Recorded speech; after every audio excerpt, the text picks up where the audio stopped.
Retour à Buenos Aires pour ce Grand Prix d'Argentine de Formule 1. Vous avez rapidement le classement du championnat du monde qui vient de se dérouler. Coulthard, vainqueur en Australie du premier Grand Prix, 10 points. Villeneuve, vainqueur du Grand Prix du Brésil, le deuxième, 10 points également. Et puis, bien sûr, on va suivre ce Grand Prix du Brésil tout au long de cette fin d'après-midi. 72 tours à parcourir de l'autodrome Oscar Galvez, situé dans les faubourgs de Buenos Aires.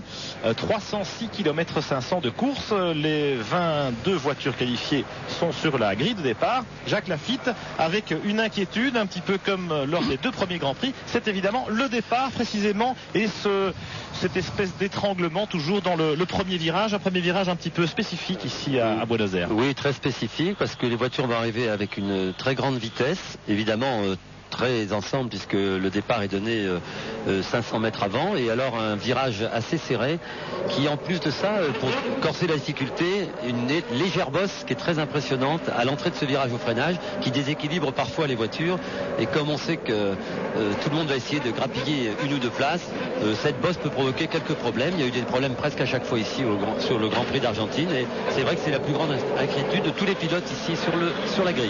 Alors on espère que le départ se déroulera sans encombre. Contrairement aux deux premiers Grands Prix de la saison, ici en Argentine, eh bien nous en sommes à la troisième manche du championnat du monde 1997. 22 voitures au départ, il fait beau, il fait chaud, assez lourd. Et donc le facteur pneumatique va jouer un rôle prépondérant une fois de plus dans la stratégie de chacun, dans les tactiques de course avec les arrêts au stand, les ravitaillements et les changements de pneus, les pneus tendres, les pneus durs. On sait que plusieurs gommes sont disponibles, deux manufacturiers sont en course. Jacques Lafitte, la chaleur aujourd'hui va imposer plusieurs arrêts aux concurrents alors qu'il y a une voiture qui n'est pas partie. C'est la Williams. Oui. La Williams de Frentzen. La tactique va être évidemment totalement différente entre Goodyear et Bridgestone puisque Goodyear, il y a 4 écuries qui sont en pneus durs. Sauber, McLaren, Benetton, Jordan. Les 3 autres écuries, Ferrari, Williams et Tyrrell sont parties en pneus tendres. Alors que chez Bridgestone, les 4 écuries, Arrows, Prost et Stewart et Minardi, excusez-moi, vont partir eux en pneus tendres. Alors évidemment, très important la tactique pour ces écuries. Alors là, on a le tour de formation et on vient de voir Harald Frentzen dépasser la Ferrari d'Irvine. Moi, j'ai l'impression que le règlement l'empêche de faire ça. Il a eu un petit problème au moment de la mise en route. Et Frentzen, je pense pas qu'il va pouvoir aller retrouver sa place en première ligne sous peine de pénalité. Et a priori, c'est interdit dans le règlement, mais il est démarré un peu tard. Il doit se retrouver en dernière position sur la grille. Ce qui va faire les affaires d'Olivier Panis. Ouais, peut-être pas en dernière position parce qu'il a réussi quand même à partir à peu près au milieu du peloton. Enfin, on va suivre ça. Vous voyez que les concurrents sont en train de chauffer leurs pneumatiques. Et au départ, c'est évidemment important d'avoir des pneus à température, des freins aussi qui soient bien rodés pour aborder cette première courbe. Regardez Frentzen qui continue à doubler. On se souvient de Schumacher par exemple à Silverstone il y a quelques années. Ça lui était arrivé, il avait dépassé dans le tour de formation et il avait été pénalisé d'un stop and go, d'un arrêt obligatoire. Oui, je ne pense pas que le règlement ait changé, ce qui voudrait dire que soit Frentzen devrait attendre et partir derrière les autres voitures, soit il aura un panneau de pénalisation, arrêt au stand de 10 secondes je pense. Alors les voilà, les deux Williams Renault en première ligne. Frentzen qui vient quand même prendre sa place ici à droite de votre écran, vous le constatez. Villeneuve, on le sait, il est un peu malade. Il a la tourista, le pauvre. Et Harald Frentzen est également légèrement grippé. Il a souffert de l'air conditionné, semble-t-il. En deuxième ligne, Olivier Panis à gauche avec la Prost. Troisième temps superbe. Schumacher sur la Ferrari. Troisième ligne, Barrichello avec la Stewart Ford, la voiture blanche à gauche de votre écran. Et la première des Jordan Peugeot, celle de Ralf Schumacher. Les 22 voitures s'immobilisent aux ordres du starter. Voilà, elles sont toutes en place. Attention, les feux rouges vont s'allumer. Et quand ils s'éteindront, ce sera le moment du départ. C'est parti, attention, top. Très bon départ du Jacques Villeneuve. Et d'Eddie Irvine. Il y a un peu de chaos, il envoie Panis presque. C'est encore Irvine. Non, c'est Schumacher. Et Panis malheureusement est enfermé à la corde. Non, ça va y repartir. Il y a un tête à queue, c'est une Stewart, je pense, Barrichello. Barrichello est en tête à queue et heurté par la voiture d'Irvine. Avec Irvine, il y a plusieurs voitures qui tournent dans l'herbe. Là-bas, il y a une McLaren, c'est Coulthard peut-être. Il y a Shinji Nakano avec la Prost. Barrichello essaye de repartir. Damon Hill dans le peloton ici, devant Fisichella, devant Jean Alesi qui a réussi à éviter les embûches du premier virage. On s'en doutait.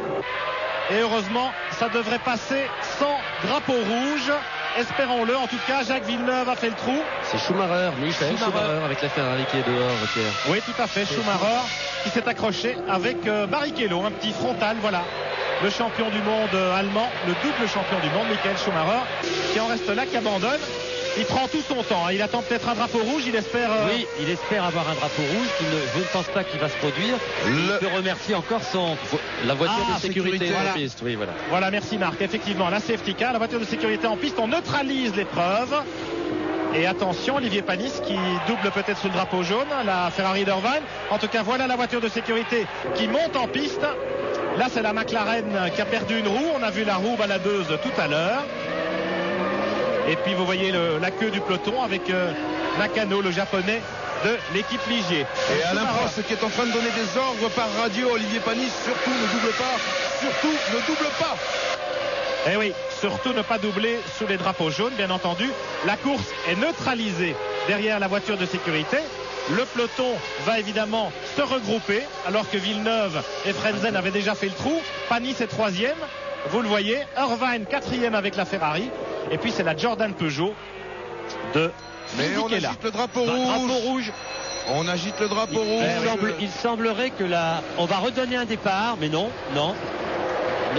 Alors c'est peut-être Puisque le Pescar est en piste. c'est peut-être le commissaire de piste qui a sorti de mauvais drapeau. Oui, là, se mélange un peu les crayons, Pierre et Jacques, il faut bien le dire, parce que quand la voiture de sécurité est sortie, il n'y a pas de drapeau rouge qui tienne, puisque le directeur de course dirige à bord de la voiture de sécurité. Absolument. Et Michael Schumacher, le champion du monde, a peut-être, comment dirais-je, un petit peu influencé le commissaire en disant drapeau rouge. Vous voyez, il a pris tout son temps, Michael, pour rester bien au milieu de la piste avec sa voiture immobilisée et montrer que c'était dangereux et qu'il fallait absolument redonner un nouveau départ. Et là, tout d'un coup, eh bien, il a retrouvé toute sa vigueur, Michael, et il galope pour retourner au stand. Mais c'est trop tard. Il ne pourra pas prendre part à ce Grand Prix d'Argentine qui continue. En tout cas, je pense pas. Là, il revient au pas de course. Pierre, il nous la joue à la Rubens Barrichello, à San Paolo. À San Paolo, tout à fait. Mais ici, avec la différence près qu'on revoit le départ au ralenti avec le tête à queue de Barrichello et Schumacher qui se le prend de front. Et puis il y a une autre touchette entre une Tyrrell et une McLaren, je crois. C'était Coulthard. Oui, Barrichello, lui, est repassé par son stand. Il a pu repartir, il est repassé au stand et a repris la piste, apparemment. Bien, ben oui, il devait changer effectivement le capot, le museau de sa Stewart endommagée dans cette collision. Mais Barrichello va profiter alors qu'on voit Berger ici en perdition dans la terre, toujours au ralenti, c'est le moment du départ. Et puis les petits accrochages qui se sont multipliés dans le peloton, dans la fin du peloton, avec Nakano qui a réussi à éviter les embûches. Alors on attend donc la voiture de sécurité qui emmène le peloton à la queue leu-leu. Michael Schumacher ne pourra donc pas repartir. Barrichello repart des stands avec sa voiture réparée. Il va profiter évidemment de la neutralisation pour revenir se placer, mais en queue de peloton. Et pour Schumacher, eh bien c'est fini, évidemment. Il ne peut pas repartir avec la voiture de réserve. Pierre, oui, une assez mauvaise nouvelle. J'ai Yves D'Emblay à côté de moi, le chef mécanicien de la voiture de Panis, qui me dit que peut-être la biellette de direction de Panis serait tordue. Il a l'air désespéré. Il me dit il faut voir, mais il a l'air désespéré. À tout à l'heure. Alors qu'on aperçoit la Stewart de Barrichello dans les stands, Schumacher revient, il a un petit peu ralenti sa course, il a compris qu'elle partirait sans lui. Alors derrière la voiture de sécurité, nous avons Villeneuve, Frenzen, les deux Williams Renault, Panis troisième, espérons que sa Prost soit intacte, quatrième Irvine avec la Ferrari, cinquième Fisichella sur la Jordan Peugeot, sixième Damon Hill qui a réussi un formidable premier tour, et puis Magnussen septième, Herbert 8e, Ralf Schumacher 9e, Alesi et 10e devant Diniz, Verstappen. Oui. Un petit mot de David Coulthard. What happened, David? J'étais à l'intérieur du premier virage. Je ne sais pas qui m'a touché. Je pense que c'est une Jordan. Et voilà, il m'a poussé hors de la piste. Sur 3 roues, David Coulthard. Alors que là, on revoit Schumacher qui revient. On a revu le départ au ralenti avec Schumacher lui-même d'ailleurs qui avait envoyé Panis sur la piste de décélération. C'était assez dangereux. Et puis Jacques, vous constatez que le classement a été complètement bouleversé au terme de ce premier tour un peu fou. Oui, invraisemblable. C'est encore aussi un départ kamikaze d'Eddie Irvine, comme on a pu le voir. Et on s'aperçoit qu'effectivement, la physionomie de la course va être complètement différente aujourd'hui. De très bonnes voitures sont maintenant derrière des moins bonnes et qu'il va être difficile pour tous ces pilotes de retrouver leur position d'origine, qu'il est très difficile de doubler sur ce circuit. Voilà. Espérons que Olivier Panis, qui visiblement n'a plus l'air d'avoir de problème. Vous voyez toutes ces voitures en train de s'exciter sur les pneumatiques pour garder la température des pneumatiques. Est toujours très difficile quand on suit un Pescar qui roule à 120 à l'heure maximum, et c'est difficile pour les pilotes de garder la température des pneus, ce qui occasionnera encore un départ très difficile. Un deuxième départ, même si au moment où la voiture de sécurité s'écartera, ce sera un départ lancé cette fois, bien entendu. Marc Minary, vous êtes pas loin du stand de Williams. J'aimerais bien savoir si Heinz Harald Frentzen risque d'être pénalisé pour avoir dépassé durant le tour de formation tout à l'heure. Ça m'intrigue un peu. On va tâcher d'aller aux nouvelles, Pierre. Ce qui est sûr, c'est que Patrick Head a eu une grande discussion juste au moment du départ, justement, notamment avec Ron Dennis qui est venu avec de grands gestes. Là, pour l'instant, on est en attente de Michael Schumacher qui vient de rentrer au stand. Alors, on continue derrière la voiture de sécurité pour un tour supplémentaire. Non, elle s'écarte, c'est reparti. Et c'est Villeneuve. Non, elle s'écarte pas. Elle avait disparu de notre écran, mais elle est bien là, la Mercedes de sécurité. Voiture de direction de course. Villeneuve, Frentzen, Panis, Irvine, Fisichella et Demonil. Vous verrez, Pierre, que quand la voiture va s'écarter, les feux clignotants de la voiture vont s'éteindre, ce qui va donner la possibilité au pilote de savoir que ça va être maintenant le nouveau départ. Voilà, effectivement, vous voyez les feux clignotants sur le toit de la Mercedes. Eh bien, quand ils s'éteindront, ce sera le signal du départ. Jacques Villeneuve qui ouvre le bal a l'habitude de ces procédures, alors que chez Ferrari, vous voyez, on prépare la voiture de réserve. On l'avait préparée au cas où, mais pas de chance pour Michael Schumacher, il ne pourra pas en profiter aujourd'hui. Villeneuve a l'habitude de ces procédures de départ avec neutralisation des courses. En Formule 1, c'est assez rare. Ça a été introduit seulement l'an dernier. On revoit au ralenti, regardez, caméra embarquée dans la Prost de Panis. Schumacher l'a vraiment tassé là. Oui, en fait c'est Schumacher qui l'a tassé, pas Eddie Irvine, et il lui a donné un coup de roue. Vous avez vu dans la roue avant droite de Olivier, ce qui a peut-être pu occasionner, c'est la défection de la bilette de direction droite. Alors espérons qu'il n'y ait pas de conséquences fâcheuses. On revoit encore le ralenti avec le tête à queue de Barrichello. A-t-il été poussé par Schumacher ou pas? Je ne pense pas. C'est pas sûr. Il était un peu à l'extérieur de la piste, très sale, très poussiéreuse. Et puis derrière, évidemment, c'est la pagaille. À la suite de tout ça, il y a une autre touchette entre la McLaren de Coulthard, on l'a entendu tout à l'heure, touchée par une Tyrrell, semble-t-il. En fait, on s'aperçoit que Schumacher heurte la roue arrière droite de Barrichello qui lui provoque ce tête à queue, qui lui est fatal d'ailleurs. Et puis les Benetton ont perdu des plumes dans l'aventure, notamment Berger ici, qui se retrouve seulement en 16e position derrière la voiture de sécurité, qui ne devrait pas tarder à s'écarter après qu'on ait gentiment nettoyé les débris au premier virage. Il y en avait beaucoup des débris suite à cette collision. Barrichello, les lumières clignotantes sont éteintes sur la Mercedes, ce qui veut dire qu'au prochain tour, vous pouvez voir la voiture. Bien vu, Jacques. La voiture, le démarrage, dans quelques secondes. Dans quelques secondes. Et Jacques Villeneuve a l'habitude, parce qu'aux États-Unis, en Formule Indy, où il a effectué tout son décollage, avec le succès que l'on sait d'ailleurs, eh bien Jacques Villeneuve a l'habitude de ces neutralisations de course derrière le Pescar. Attention, c'est parti. Le Pescar est rentré au stand. Et ça repart dans l'ordre avec les deux Williams Renault. Et Frentzen a un peu glissé à l'accélération. Panis 3e.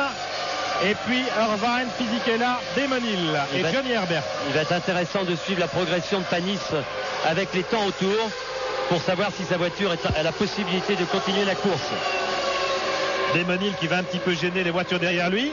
Il y a Jean Alesi qui est 9e. Et une course un petit peu bouleversée par cet accident du départ, avec des positions qui ont pas mal changé, notamment pour Fisichella, qui est maintenant 5e, alors que Ralf Schumacher occupait la 3e ligne au départ. Il a perdu quelques places. Ralf. Demonil 6e, alors qu'il était seulement 13e au départ. C'est pas mal aussi pour le champion du monde en titre. Villeneuve fait le trou tout de suite. Oui, visiblement Villeneuve est très en forme. La voiture marchait bien. Il a l'air de s'en aller.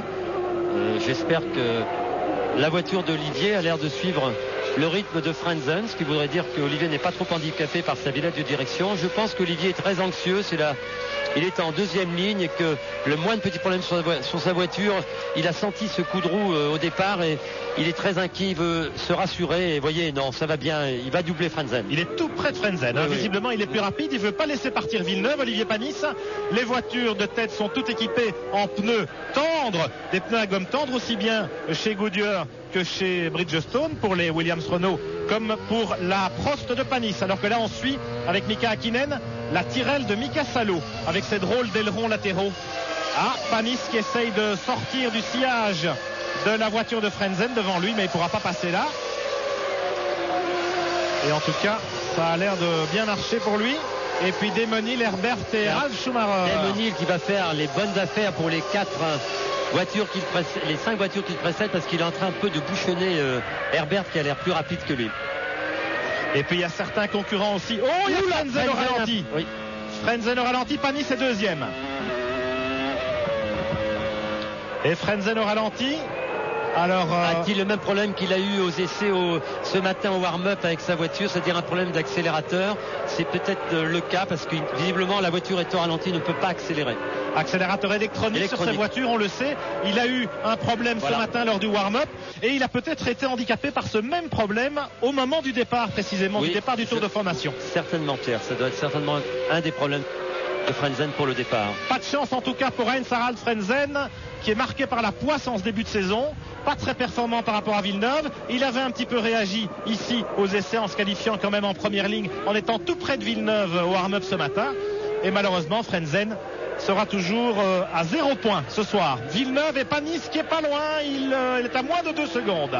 Panis à moins de 2 secondes, qui tourne un peu moins d'une seconde moins vite que la voiture de Villeneuve, mais il faut dire qu'il était un peu bloqué derrière Frentzen. Il va être intéressant de suivre la cadence d'Olivier maintenant dans le prochain tour. 1 seconde 8 de retard pour Panis. Irvine est troisième. Meilleur tour pour Panis, 1:29.8. Voilà, Panis qui tourne une demi-seconde plus vite que Villeneuve. Ce qui nous rassure sur la position de sa biellette, et la voiture est en pleine forme. Et ça signifie aussi que les pneumatiques Bridgestone qui équipent la voiture de Panis sont plus performants en ce début de course que les Goodyear à gomme tendre de Villeneuve. Regardez, meilleur temps de Villeneuve 1:30.389, meilleur temps de Panis 1:29.864. Alors les positions, Villeneuve-Panis, Irvine troisième avec la Ferrari, il a bien tiré les épingles du jeu. Fisichella, Hill, Herbert.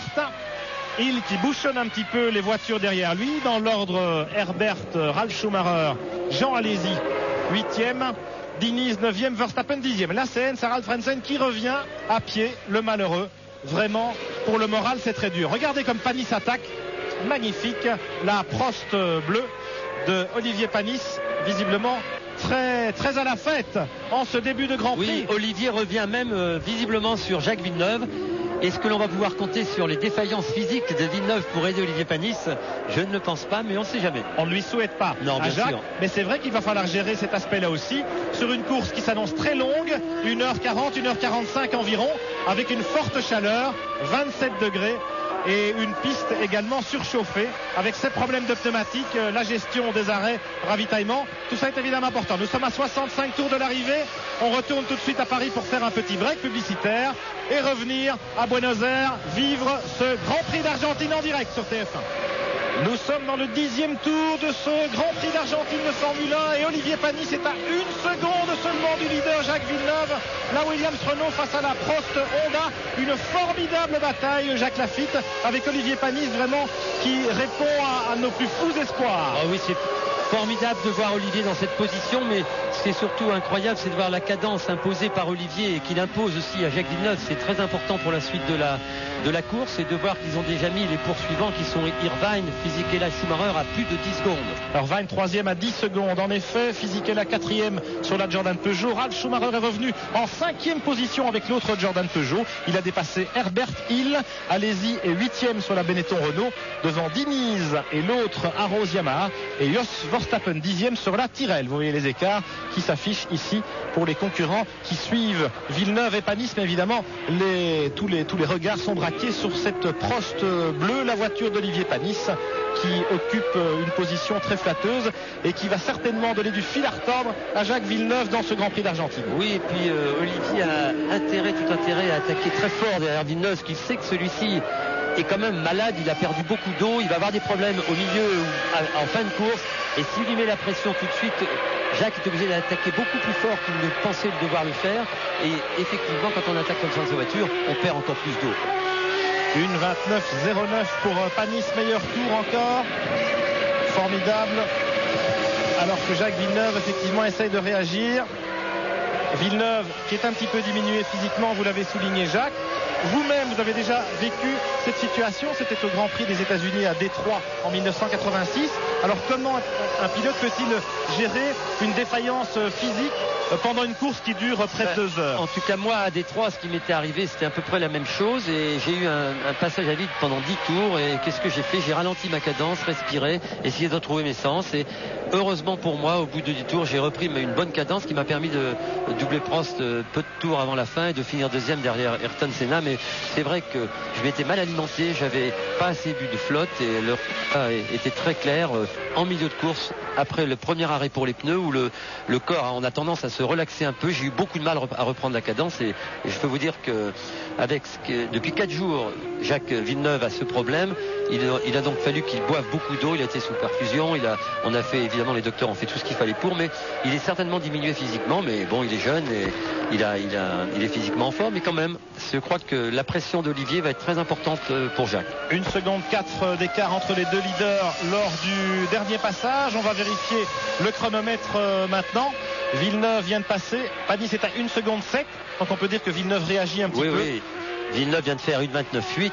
Il faut dire que ces pilotes tournent, à part Ralf Schumacher et Herbert derrière, presque 1 seconde et demie, 2 secondes plus vite que toutes les autres voitures. Alors Herbert est quand même devant Ralf Schumacher. Herbert a repassé Ralf Schumacher. En fait, ça bagarre pas mal dans le peloton. Et Jean Alesi est revenu dans les roues de Damon Hill.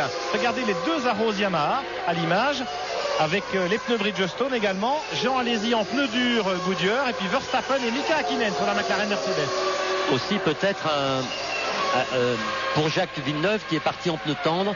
On sait que les pneus Goodyear ici tendres sont très difficiles à manier pour faire toute la course. Et peut-être Jacques Villeneuve est obligé de faire 2, peut-être même 3 ravitaillements, ce qui évidemment est très important aussi pour Olivier Panis qui, à mon avis, avec ses pneus tendres, va effectuer peut-être un seul et plus certainement 2 arrêts, mais un arrêt de plus pour Villeneuve permettrait à Olivier Panis de finir la course un peu plus pépère.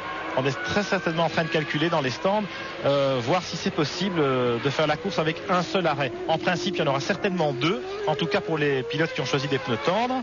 Et puis il y a eu quand même l'intervention de la voiture de sécurité pendant 3-4 tours. Malgré tout, ça joue. Ça joue beaucoup pour surtout la consommation d'essence, que certaines équipes étaient très inquiètes pour la consommation. Une très forte consommation ici, reprise des moteurs, beaucoup d'appui aérodynamique qui freinent les voitures. Donc le moteur, on demande plus au moteur, plus de consommation.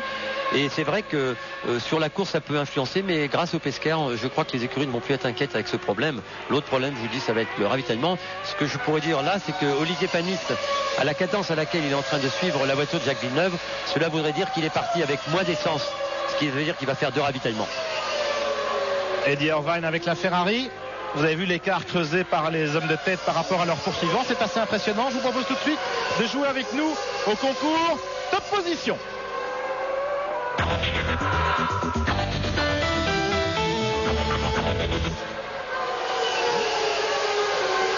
36-15 code TF1. Vous donnez les 3 premiers du classement à ce moment précis de la course pour gagner le plein d'essence, le plein de carburant chez notre partenaire pendant 1 an. Jacques Villeneuve avec la Williams Renault qui creuse un petit peu l'écart maintenant. Et puis la Prost de Panis qui est très agile dans cet enchaînement de courbes. Évidemment, la Williams Renault, c'est quand même la référence en la matière. Regardez, Jacques, une 29.5, une 29.0. Et puis le dernier tour, un peu moins vite, une 30.2 pour Villeneuve, une 30.5 pour Panis. Ça veut dire que les pneus tendres, quand même, souffrent un peu, Jacques. Oui, après quelques tours, les pneus perdent un peu de leur efficacité. Mais surtout, Panis a dû retirer un peu de voiture, d'appui aérodynamique sur sa voiture, et on le voit un peu plus en difficulté au freinage, et la voiture un peu moins efficace qu'elle ne l'était hier aux essais qualificatifs. parce que ce manque d'appui qui lui permet d'être plus vite en ligne droite, j'espère, ne va pas trop le perturber pour la durée de la course, pour l'usure des pneus arrière. En tout cas, c'est loin d'être joué. 2 secondes et 7 dixièmes d'écart maintenant entre les deux premiers. Voilà les voitures qui ont abandonné depuis le départ. Frentzen, on l'a vu tout à l'heure, en panne d'accélérateur électronique, semble-t-il. Et puis Schumacher et Coulthard, les deux seules victimes de ce carambolage au départ. Barrichello a pu repartir après avoir fait réparer sa Stewart Ford dans les stands. Il est reparti dernier. Il est déjà 12e, Rubens Barrichello, avec la Stewart qui effectue une remontée sensationnelle. On pourrait aussi notifier que les Jordan Peugeot de Ralf Schumacher qui là se comportent très bien parce qu'on sait qu'elles sont en pneus durs, que peut-être une de ces voitures, je pense Fisichella a programmé un seul arrêt au stand et Ralf Schumacher tourne en étant tout à fait comparable au leader, ce qui est le cas aussi de Rubens Barrichello. Ces voitures sont en train de remonter doucement sur la grille de départ. Rien n'est joué pour toutes ces voitures. La course est encore longue. Une course très ouverte et une saison de Formule 1 vraiment tout à fait passionnant parce que les paramètres sont nombreux et les changements, les bouleversements d'un Grand Prix à l'autre nous laissent un peu pantois, Jacques. Oui, ça nous laisse pantois. Ce qui nous laisse pantois, c'est surtout les départs d'Irvine qui depuis le début de la saison nous permet d'assister à des très belles courses. C'est très dommage pour Michael Schumacher qui se serait mêlé à la lutte en tête avec Olivier et Jacques Villeneuve. Et c'est vrai que Irvine, peut-être qu'on va avoir besoin de lui maintenant pour tous les grands prix. Voilà les Arrows Yamaha, Desmenil qui bouchonne un peu le peloton derrière lui, vous le voyez. Et puis la Tyrrell de Verstappen au milieu du peloton avec ses drôles de petits ailerons centraux. Verstappen qui déjà avait fait une très belle performance l'année dernière ici à Buenos Aires avec la Rose et qui se retrouve en bonne position et qui suit la cadence des voitures beaucoup plus performantes que lui pendant la séance d'essai. Et c'est déjà pas mal pour la Tyrrell. Et peut-être que ces appendices aérodynamiques sont plus efficaces que l'on aurait pu le croire au début. Classement après 14 tours: Villeneuve, Panis, Irvine, Fisichella, Herbert et Ralf Schumacher. Belle course aussi des deux Jordan Peugeot, effectivement. Tir groupé dans le peloton. Desmenil 7e, Jean Alesi, on espère qu'il va arriver à doubler le Britannique rapidement. Diniz avec l'autre Arrows 9e, Verstappen, Hakkinen, Barrichello qui remonte comme un avion, Berger seulement 13e, et puis Magnussen, Katayama, Salo, Larini, Trulli et celui qui ferme la marche en 19e position, c'est Nakano, le pilote japonais de l'équipe Prost Grand Prix. Entre la 7e place de Damon-Hill et la 13e place de Berger, donc 6 voitures qui tournent raisonnablement dans les mêmes temps à chaque tour. Donc il y a une très belle bagarre dans ce peloton de chasse. Ils tournent un poil moins vite que les voitures qui les précèdent, mais ce n'est pas joué pour toutes ces voitures. La course va encore nous réserver beaucoup de surprises. Vous avez vu la voiture d'Olivier Panis sur la bosse dont on parlait tout à l'heure avant le départ, où il faut accélérer un peu en montée, et cette bosse gêne beaucoup la motricité des voitures. Il est difficile là aussi et très important de bien démarrer, accélérer dans cette portion. C'est le seul endroit au bout de cette ligne droite pour les voitures pour autoriser un dépassement. 4 secondes et 4 dixièmes d'écart maintenant entre Villeneuve et Panis. Oui. C'est assez net, hein. On espère qu'Olivier ne rencontre pas de problème mécanique particulier. Oui. À propos de problèmes mécaniques, c'est l'embrayage qui a provoqué l'abandon de Heinz-Harald Frentzen. Merci pour cette précision, Marc. Alors que nous sommes avec Jean Alesi en caméra embarquée à la chasse à Desmenil. Et il déboîte Jean. Là-bas au fond, Desmenil a montré qu'il ne le laisserait pas passer facilement. Voilà, qu'il allait garder l'intérieur. Damon en Bridgestone tendre, Alesi en Goodyear dur. Donc peut-être 2 voire 3 arrêts pour Desmenil, peut-être 1 ou 2 pour Alesi. Là aussi, évidemment, on peut espérer des changements de position tout à l'heure en fonction des tactiques, des stratégies de chacun. Vous avez vu derrière ces deux pilotes les 4 voitures derrière qui se suivent et qui sont très près d'Alesi et de Desmenil. Il y a aussi là une très belle bagarre et le réalisateur est sympa de nous les faire voir parce que c'est très très très beau à voir. On peut souligner dans ce peloton de chasse les positions avantageuses de Pedro Diniz par exemple avec la seconde Arrows Yamaha. Il est en belle position, 9e Diniz. Et puis Verstappen, on en a parlé, avec sa drôle de Tyrrell aux ailerons centraux supplémentaires. Hakkinen qui est revenu en 11e position, il partait 17e seulement, c'est le rescapé évidemment de l'équipe McLaren Mercedes. Et puis Barrichello qui klaxonne derrière avec la Stewart Grand Prix. Qui est plus performant grâce à ses Bridgestone tendres. Espérons que Diniz n'a pas de problème, parce qu'il y a beaucoup de fumée qui s'échappe de l'arrière de la voiture au passage des vitesses. Oh Barrichello, regardez-le. Barrichello à l'attaque, qui mange les bordures, qui prend la terre, qui veut Il a une bonne voiture qui ne s'excite pas trop. Il va doubler ces voitures-là. C'est difficile. Espérons qu'avec une meilleure traction des virages avant les stands, regardez comme c'est joli. Alors allez-y, Hill qui reste à l'intérieur pour bien montrer qu'il ne va pas s'écarter pour laisser passer Jean. Et Jean il freine, mais il y a une petite bosse, c'est difficile. Et puis le peloton de chasse, Diniz, Verstappen, Hakkinen et Barrichello. Oui, et vous avez aussi Verstappen qui klaxonne effectivement derrière Pedro Diniz qui doit le gêner un peu. Verstappen avec les deux ailerons centraux sur la Tyrrell.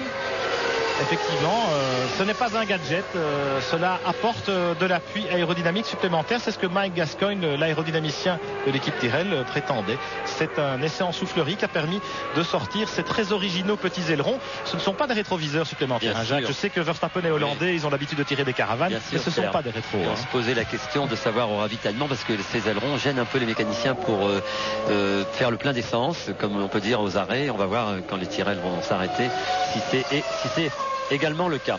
Alors Jean Alesi est visiblement handicapé par la présence de Damon Hill juste devant lui. Il perd du temps. Jean Alesi perd beaucoup de temps. Oui, il est plus vite que Damon Hill et pendant ce temps les voitures devant lui, Ralf Schumacher, Herbert Fisichella, eux s'en vont tranquillement et il va être difficile pour Jean de récupérer ses voitures à moins que Jean ne fasse qu'un arrêt puisqu'il est en pneu dur.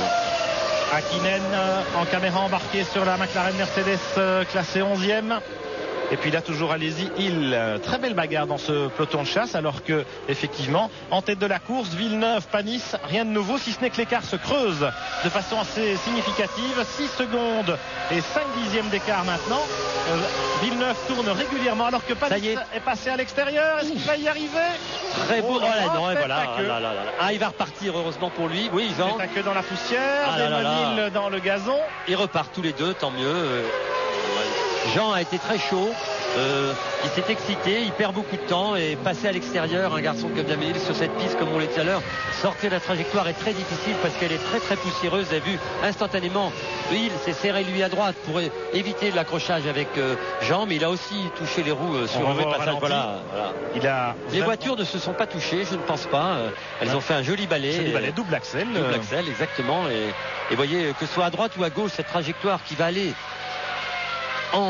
plus la course va avancer, plus cette trajectoire va être importante pour tout le monde. Ça va être de plus en plus difficile de doubler et on va certainement avoir beaucoup de surprises. À l'extérieur de la trajectoire, plein de petits débris de gamme. Il est possible que Damon Hill repasse par son stand parce que tous les mécanos du coup se sont mis en position. Oui, ce qui est tout à fait logique. Les pneumatiques ont souffert. Voilà, peut-être un blocage de roue et c'est très handicapant d'avoir un plat sur ses pneus. Il faudrait les changer peut-être. C'est aussi intéressant de voir qu'on est au 18e tour et qu'a priori, s'il devait y avoir des changements de pneus avec des ravitaillements, les voitures devraient, dans peu de tours, les premières voitures devraient commencer à s'arrêter. Pour ceux qui ont choisi une stratégie à multiples arrêts.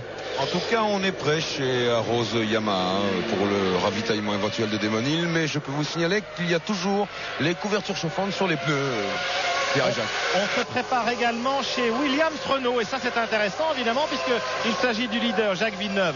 On revoit au ralenti, allez-y, à l'extérieur. Alors effectivement, ça faisait plusieurs tours. Il est sur la bonne ligne Jean là. Mais il peut pas prendre la corde parce qu'il est là. Et voilà. Ils se sont peut-être pas touchés.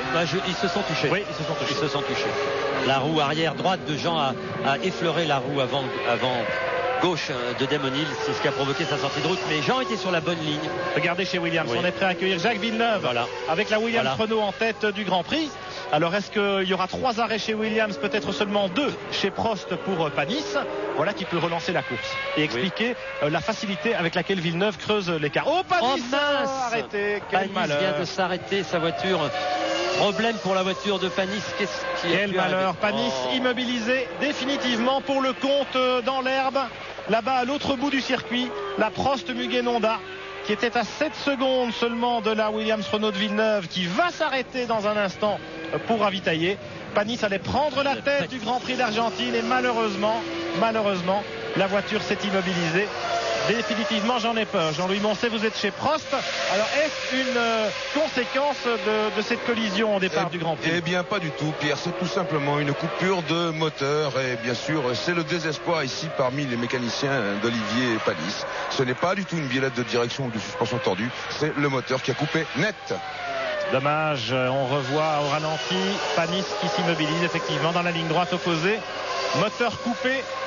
Dommage pour Olivier. On va certainement le retrouver tout à l'heure à votre micro, Jean-Louis, le temps qu'il revienne de l'autre bout du circuit. Olivier qui aura en tout cas été un formidable animateur de ce début de course, qui aura prouvé ici à Buenos Aires, on le voit avec cette caméra embarquée, il sort de la voiture, il aura prouvé, Jacques Lafitte, qu'il peut vraiment être un vainqueur potentiel de Grand Prix cette saison, et ça c'est une bonne nouvelle pour tous les Français qui aiment la Formule 1. Oui, c'est un vainqueur potentiel, un vainqueur même. On aurait pu parier ici d'une très bonne place d'Olivier Panis, pourquoi pas la première. L'ensemble pneumatique, châssis, moteur, Olivier a fait d'énormes progrès en intersaison, il est très à l'aise. Quand il vous parle, il est très à l'aise dans sa voiture, très à l'aise pour les réglages. Je crois que Alain Prost lui donne un très bon coup de main pour le rassurer sur sa mise au point de voiture, pour lui donner confiance et instantanément la voiture marche mieux. C'est un week-end formidable pour Olivier Panis qui vient malheureusement de s'arrêter. Mais souhaitons à Olivier et à l'équipe Prost beaucoup de succès parce que cette équipe est en train vraiment de progresser à grands pas, et merci aussi à leur pneumatique Bridgestone qui leur ont permis de progresser à cette vitesse. En tout cas, ça prend une dimension assez impressionnante, c'est vrai. 52e tour, on vient de passer la flèche Jacques Villeneuve. Il va donc s'arrêter à la fin de ce tour-ci. Absolument, ils sont prêts. Jacques Villeneuve qui a 20 secondes d'avance alors que nous sommes au 20e tour sur la Ferrari d'Irvine en deuxième position. Fisichella est troisième.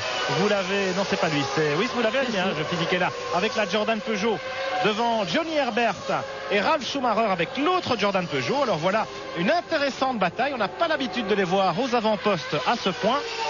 Et là aussi, alors que le pauvre Olivier Panis en est réduit au rôle de spectateur pour la suite de ce Grand Prix d'Argentine. Très déçu, certainement, Olivier. Alors que la Fisichella, Herbert et Schumacher Junior. Voilà qui est intéressant. On revoit au ralenti l'attaque. C'est une attaque de Alesi sur Hill. Cette fois, il est passé à l'intérieur. Mais malheureusement, il a freiné trop tard et il a tiré tout droit. Je voulais dire bien sûr qu'il restait 52 tours une fois que Villeneuve aurait ravitaillé. Le voici, Jacques. Il arrive à son stand. Voilà, et on se prépare chez Sauber également.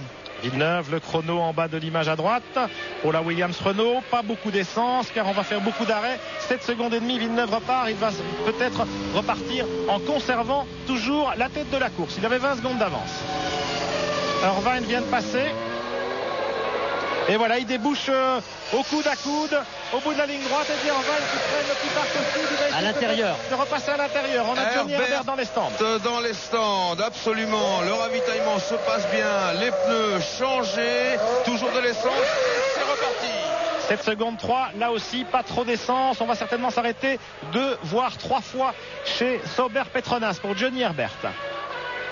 Allez, disons 2 arrêts en principe. Alors que Irvine est toujours derrière Villeneuve. Jacques Villeneuve qui est reparti juste devant le pilote Ferrari qui va bientôt devoir s'arrêter au stand à son tour.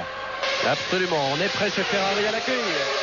Stratégie commune donc pour les hommes de tête, en tout cas en ce qui concerne Williams, Renault et Ferrari.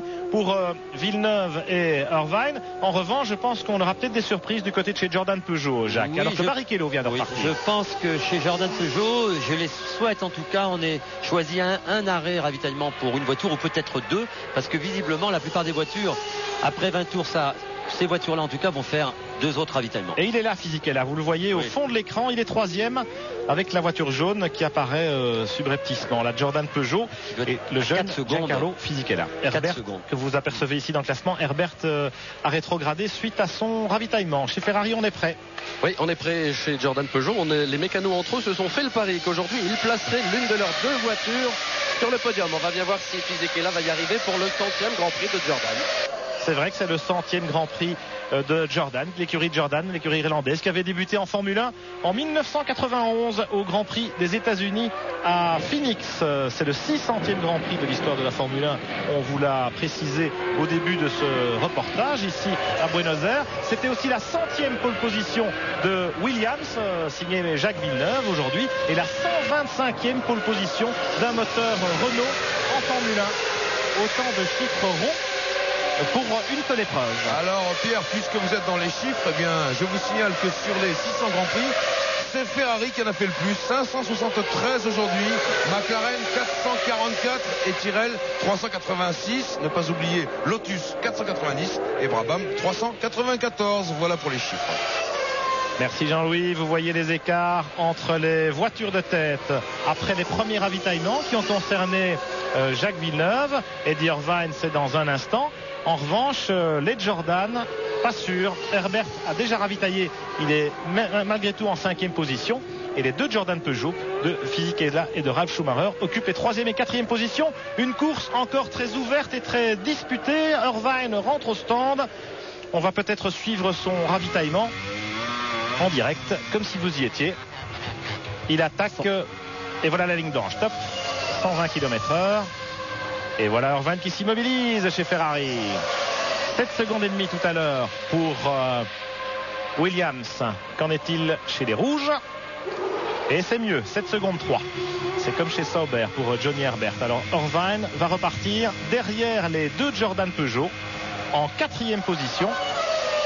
Voilà Villeneuve en tête. Formidable course des jeunes pilotes Jordan qui n'ont pour le moment commis aucune erreur, que ce soit au départ ou dans les dépassements. Et la voiture semble parfaitement compétitive. Voilà, Fisichella 2e. Et puis Ralf Schumacher 3e. On revient à Buenos Aires dans quelques instants. On tourne d'abord une petite page de publicité. À tout de suite. Pour Buenos Aires où les événements se précipitent. Là c'est Rubens Barrichello qui immobilise sa Stewart Ford. Dans les stands c'est Nicolas Larini qui arrive avec la Sauber Petronas. Des abandons, beaucoup d'abandons dans ce Grand Prix d'Argentine, contrairement à celui du Brésil il y a 2 semaines. Un arrêt assez long pour Larini. Un arrêt qui s'éternise un peu. Un problème avec le ravitailleur. L'embout du tuyau. Il n'arrive pas. Il est bloqué. Il n'arrive pas à la coupler parce que l'embout est bloqué. Eh oui, c'est bloqué. Et donc le ravitaillement s'éternise et le pauvre Larini ne sait pas. Voilà, c'est parti. Donc vous voyez déjà 34 secondes. C'est vraiment une perte inutile et on part. Dommage pour Larini, qui avait peut-être un coup à jouer même s'il était assez loin dans le classement. Alors le classement précisément, Jacques Villeneuve en tête avec la Williams Renault. Il domine ce Grand Prix. Il a déjà ravitaillé, il est en pneu tendre. 2e Ralf Schumacher ici à l'image avec la Jordan Peugeot en 2e position à 8 secondes du leader. Il tourne plus vite avec ses pneus durs que Villeneuve en pneu tendre. Mais où est passé Giancarlo Fisichella avec l'autre Jordan Peugeot? Eh bien c'est ce qu'on va essayer de vous montrer dans quelques instants. Malheureusement, Jacques Lafitte, voilà, entre les deux Jordan. C'est Ralf Schumacher qui a éliminé son équipier Fisichella. Oui, j'étais en train de vous dire avant la coupure, pour la pub, que les deux pilotes avaient fait une course formidable, qu'il n'y avait aucun problème. C'était 2e et 3e. Et l'erreur monumentale pour moi de Ralf Schumacher, c'est vrai qu'il était plus vite que Fisichella, mais Fisichella doit avoir peut-être un stop en moins à faire, mais il ne pouvait pas doubler dans cette position. Il met en péril, je veux dire, le résultat de l'écurie Jordan Peugeot, la position 2 et 3. Il fallait que les deux voitures soient là. La course n'est pas finie et il vaut mieux avoir deux voitures sur la piste qu'une seule. Donc ces deux jeunes pilotes, c'est dommage. Je suis vraiment déçu pour Jordan et Peugeot. La course est loin d'être finie. 26e tour, il y en a 72 en tout. On est loin encore de l'arrivée. Ralf Schumacher ici à l'image avec cette Jordan Peugeot, alors que Nakano est au stand avec l'autre, la Prost rescapée. Ralf Schumacher très agressif, très incisif. On l'a dit, voilà Nakano qui repart après un arrêt de 9 secondes pour le pilote japonais.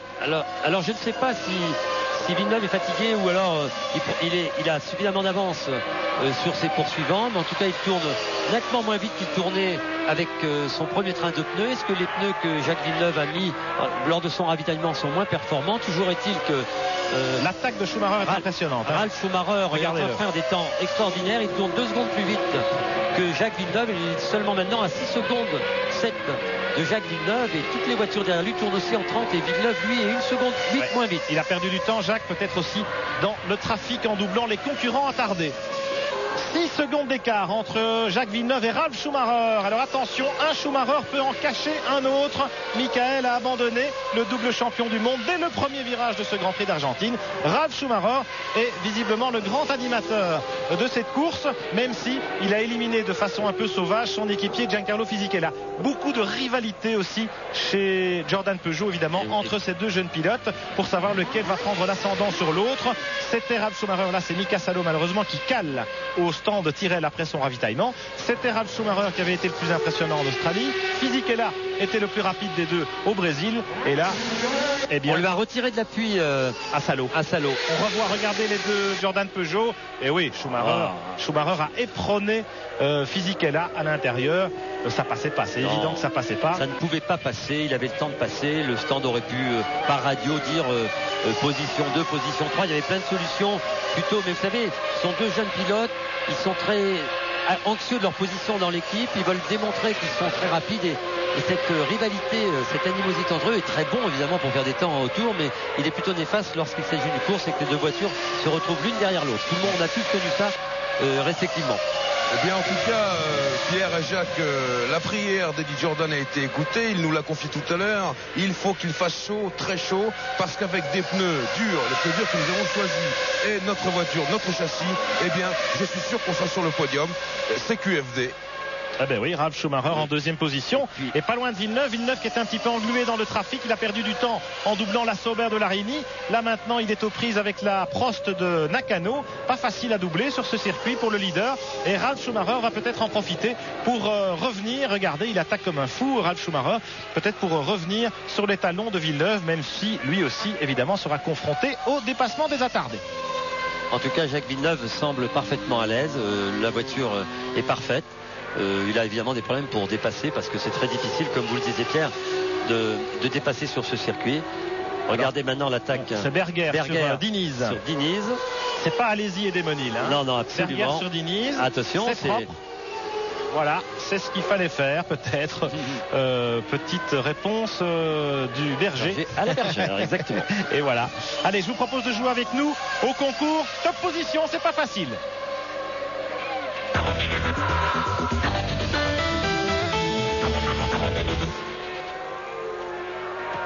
36-15 côté F1 pour rouler à l'œil pendant un an. Le plein chez notre partenaire de ce concours Top Position, les trois premiers à ce stade de la course. On s'aperçoit que Jean Alesi est aussi en train de tourner dans des temps très rapides. Il est en 1.29.2, il est en 6e position, ce qui voudrait dire que les pneus durs étaient la bonne solution pour ce Grand Prix par rapport à la chaleur, puisqu'on s'aperçoit qu'après 29 tours de course, les pilotes qui sont équipés en pneus durs vont beaucoup plus vite qu'au départ et que les pneus vont de mieux en mieux. Donc très bonne tactique, et Jean Alesi n'a pas dit son dernier mot. Il est là, il remonte et il fait une très belle course. Et puis surtout, ça va leur permettre, regardez, meilleur tour pour Jean Alesi, 1.28.964. Jacques, vous avez bien anticipé le mouvement. Et puis ça va leur permettre à ces pilotes en gomme dure de n'effectuer qu'un seul arrêt ravitaillement, vraisemblablement. Ça c'est sûr, maintenant, on est au 30e tour, il n'y aura qu'un seul arrêt pour toutes les voitures. Ralf Schumacher. Alors Schumacher est en pneu dur, Hakkinen, Alesi, Berger. Johnny Herbert a fait deux arrêts alors qu'il est en pneu dur aussi. Oui. Berger ne fera qu'un seul arrêt. Diniz et Hill avec les pneus Bridgestone ont aussi pris le pari de tourner de ne faire qu'un seul arrêt. La voiture est un peu moins rapide que les pneus Goodyear, mais elle est là encore. Verstappen, lui, se sont déjà arrêtés. Il reste encore derrière Trulli, mais je veux dire, toutes les voitures, la fin de course va être passionnante. Passionnante, pourquoi? Parce que Jacques Villeneuve va certainement encore s'arrêter à son stand, Irvine va s'arrêter à son stand, Herbert va encore s'arrêter, et les voitures qui sont aujourd'hui dans une position moins performante vont être vraiment formidables. Il y a des points à prendre et ça se bagarre. Regardez pour la 5e place entre Hakkinen et Alesi. Hakkinen sur la McLaren Mercedes, Jean Alesi sur la Benetton Renault. La même chose pour la voiture d'Hakkinen qui n'était pas très rapide en pneus tendres, a choisi de partir avec des pneus durs. On s'aperçoit que Hakkinen est en train de tourner aussi lui dans des temps très comparables à ceux de Jean Alesi en 1.29.7, 1.29.8, ce qui veut dire que la McLaren a retrouvé de l'agressivité et du grip et de l'adhérence sur la piste avec ses pneus durs. Classement 30e tour, Villeneuve en pneus tendres, 2e Schumacher en pneus durs, il doit encore s'arrêter. 3e Irvine, Ferrari en pneus tendres, il s'est déjà arrêté. 4e Herbert en pneus durs, il s'est arrêté. 5e Hakkinen en pneus durs, il ne s'est pas arrêté, pas plus qu'Alesi et Berger, les deux Benetton 6e et 7e, et puis les deux Arrows Yamaha 8e et 9e, Verstappen et 10e, il s'est déjà arrêté. Ce que l'on pourrait penser, c'est que Herbert et Larini sont partis en pneus tendres pour moi, parce que je ne vois pas. Ça me paraît bizarre. Je sais que l'information que nous avons eue était des pneus durs, mais je ne vois pas pourquoi ces deux voitures qui sont assez performantes, très bien équilibrées avec les pneus de course et avec le plein d'essence, aient choisi une solution de pneus durs. On verra en tout cas comment Johnny Herbert se débrouille d'ici la fin de course. Il va certainement viser le podium lui aussi. Hakkinen et Alesi en pleine bagarre. Villeneuve ici qui ouvre la route et qui doit chaque fois évidemment s'attaquer aux concurrents attardés. Il a 5 secondes d'avance sur Ralf Schumacher qui vient de fixer son meilleur tour personnel à 1,29,6. C'est-à-dire qu'au 31e tour, la Jordan Peugeot en pneus durs, regardez Ralf Schumacher ici à l'image, eh bien, est très performante. Oui, ce que je vous disais tout à l'heure, les pneus durs vont en s'améliorant. Alors est-ce qu'ils prennent moins les pneus durs de la saleté qui est sur la piste déposée par les autres voitures, la poussière? Ça doit être certainement le cas. Donc les pneus tendres doivent engranger plus la gomme qui est sur la piste et ça doit perturber le fonctionnement des pneus. C'est évident que c'est même incroyable de voir la performance de Ralf Schumacher au volant de sa Jordan Peugeot. Elle n'est pas finie cette course parce que Jacques Villeneuve 5 secondes d'avance, mais bien sûr les deux pilotes doivent encore s'arrêter.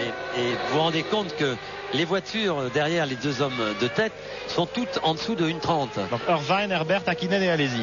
Oui, et même Berger. Et même Berger, ce qui présage une fin de course extraordinaire. Il va y avoir une bagarre terrible pour les places d'honneur, pour la 3e place, on pourrait penser que Schumacher est bien installé à sa 2e place et qu'avec éventuellement un ravitaillement de Jacques Villeneuve, il pourrait même occuper la 1re place. Alors dans les stands, on se prépare peut-être à accueillir la Jordan Peugeot. On approche tout doucement de la mi-course, mais c'est pas encore pour tout de suite, effectivement. Villeneuve en tête, Schumacher à 4 secondes, et là Villeneuve n'a pas été gêné. Donc c'est net, c'est très net la différence de performance entre les pneus tendres de la Williams-Renault et les pneus durs de la Jordan Peugeot. Oui, elle se situe à l'heure actuelle de l'ordre d'une bonne seconde pour Villeneuve et pour Schumacher. Espérons aussi que Villeneuve ne souffre pas d'une petite défaillance physique. Oui, ce qui est peut-être aussi le cas. Mais je crois que c'est surtout il souffre de ces pneus tendres qui sont beaucoup moins performants. Voilà les 6 premiers, voilà allez-y. 6e avec Hakkinen en point de mire devant lui. Il reste 40 tours dans ce Grand Prix d'Argentine. Et vous savez quoi, Pierre et Jacques? Eh bien, tous les journalistes, notamment les Italiens, sont en train d'attendre Michael Schumacher pour l'interviewer. Et Michael, lui, il regarde au sein du groupe Ferrari, bien à l'abri, à l'ombre, le Grand Prix de son frère, naturellement. Bien sûr, Michael Schumacher est passionné de course automobile. Il adore la voiture, évidemment. Et surtout, il est en train d'admirer la performance de son frère qui se maintient en 2e position, qui est maintenant à 4 secondes de 10e de Jacques Villeneuve et qui tourne 1,5 seconde tous les tours plus vite que Villeneuve, ce qui pourrait dire que dans 3 tours, les deux voitures sont roue dans roue. Roue dans roue, en tout cas, c'est Hakkinen et Alesi. La Benetton Renault est plus performante que la McLaren Mercedes, c'est clair. On espère simplement, regardez, chez Jordan, on se prépare. On espère simplement que Jean fera attention au moment d'attaquer le pilote finlandais devant lui, à ne pas commettre la même bévue que tout à l'heure avec Demenil.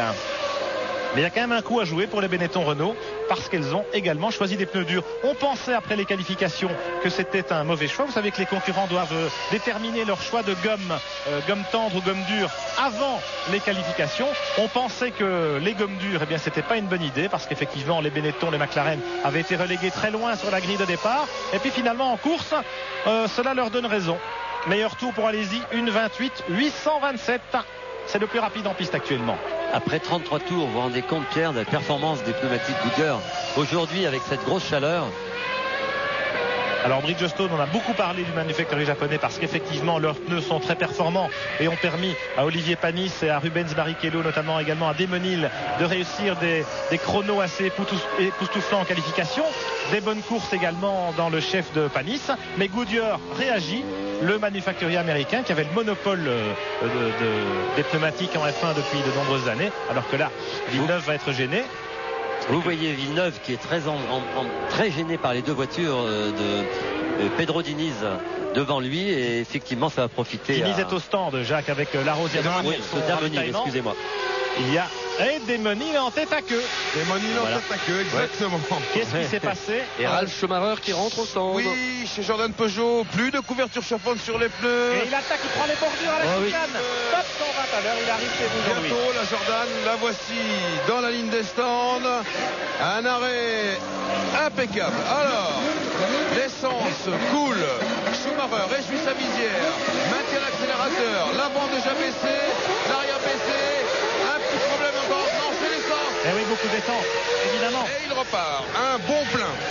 11 secondes d'arrêt pour Ralf Schumacher qui ne s'arrêtera plus avant l'arrivée de ce Grand Prix d'Argentine et qui peut peut-être jouer les troubles faits. Alors il repart malheureusement pour lui juste derrière Hakkinen et Alesi en bagarre pour la 5e place, mais qui vont tous les deux devoir s'arrêter. Voilà, absolument, les deux voitures vont s'arrêter dans un ou deux tours. En tout cas, on le souhaite pour Jean Alesi. En espérant que la radio fonctionne. En espérant que la radio fonctionne et qu'il verra ses panneaux sur la piste. Au ralenti, c'est Damon Hill. C'était pas un tête à queue, c'est un problème mécanique sur la Rose Yamaha. Damon Hill a levé le bras. Damon Hill dans le coéquipier Pedro Diniz est reparti au bout de 43 secondes d'arrêt au stand. Il est rentré bien avant Ralf Schumacher et il en est reparti bien après, le malheureux. Alors pendant que Schumacher était au stand pour ravitailler, Jacques Villeneuve a réussi à prendre le dessus sur Katayama et sur Larini. C'était déjà fait à Nakano, je crois. Il y avait les deux Japonais qui étaient juste devant le leader. Villeneuve, il a donc perdu un peu de temps. Oui, Jean-Louis. Nous avons Olivier Panis, le grand malchanceux de ce Grand Prix. Olivier, qu'est-ce qui s'est passé? C'est un problème, je pense, d'accélérateur ou le moteur, je ne sais pas encore. C'est dommage parce que je suivais très bien le rythme de Jacques. Je devais faire que 2 stops. Je pense que c'était une très bonne stratégie. Ça aurait été très chaud sur la fin, mais ce qu'il faut retenir, c'est qu'on a fait un bon travail ce week-end. La voiture marche bien, le team est motivé. On va arriver à gagner cette année, ça j'en suis sûr. On sent un peu d'émotion dans la voix d'Olivier. Olivier, au départ, vous étiez extrêmement proche de Villeneuve, puis après, vous avez laissé un petit peu d'espace. Pourquoi? Parce qu'au départ, Michael m'a touché la roue avant droite, m'a tordu la biellette de direction, donc le pneu s'est dégradé assez vite. Mais c'était pas un problème, j'aurais de toute façon fini la course comme ça. Et au pit stop, c'était prévu qu'il me redresse en essayant de faire quelque chose, donc c'était pas un gros risque. Mais je pense qu'avec Michael, ce sera chaud la prochaine fois, je vais lui rendre la même. Merci Olivier. Allez-y dans les stands. Vous, Pierre Jacques.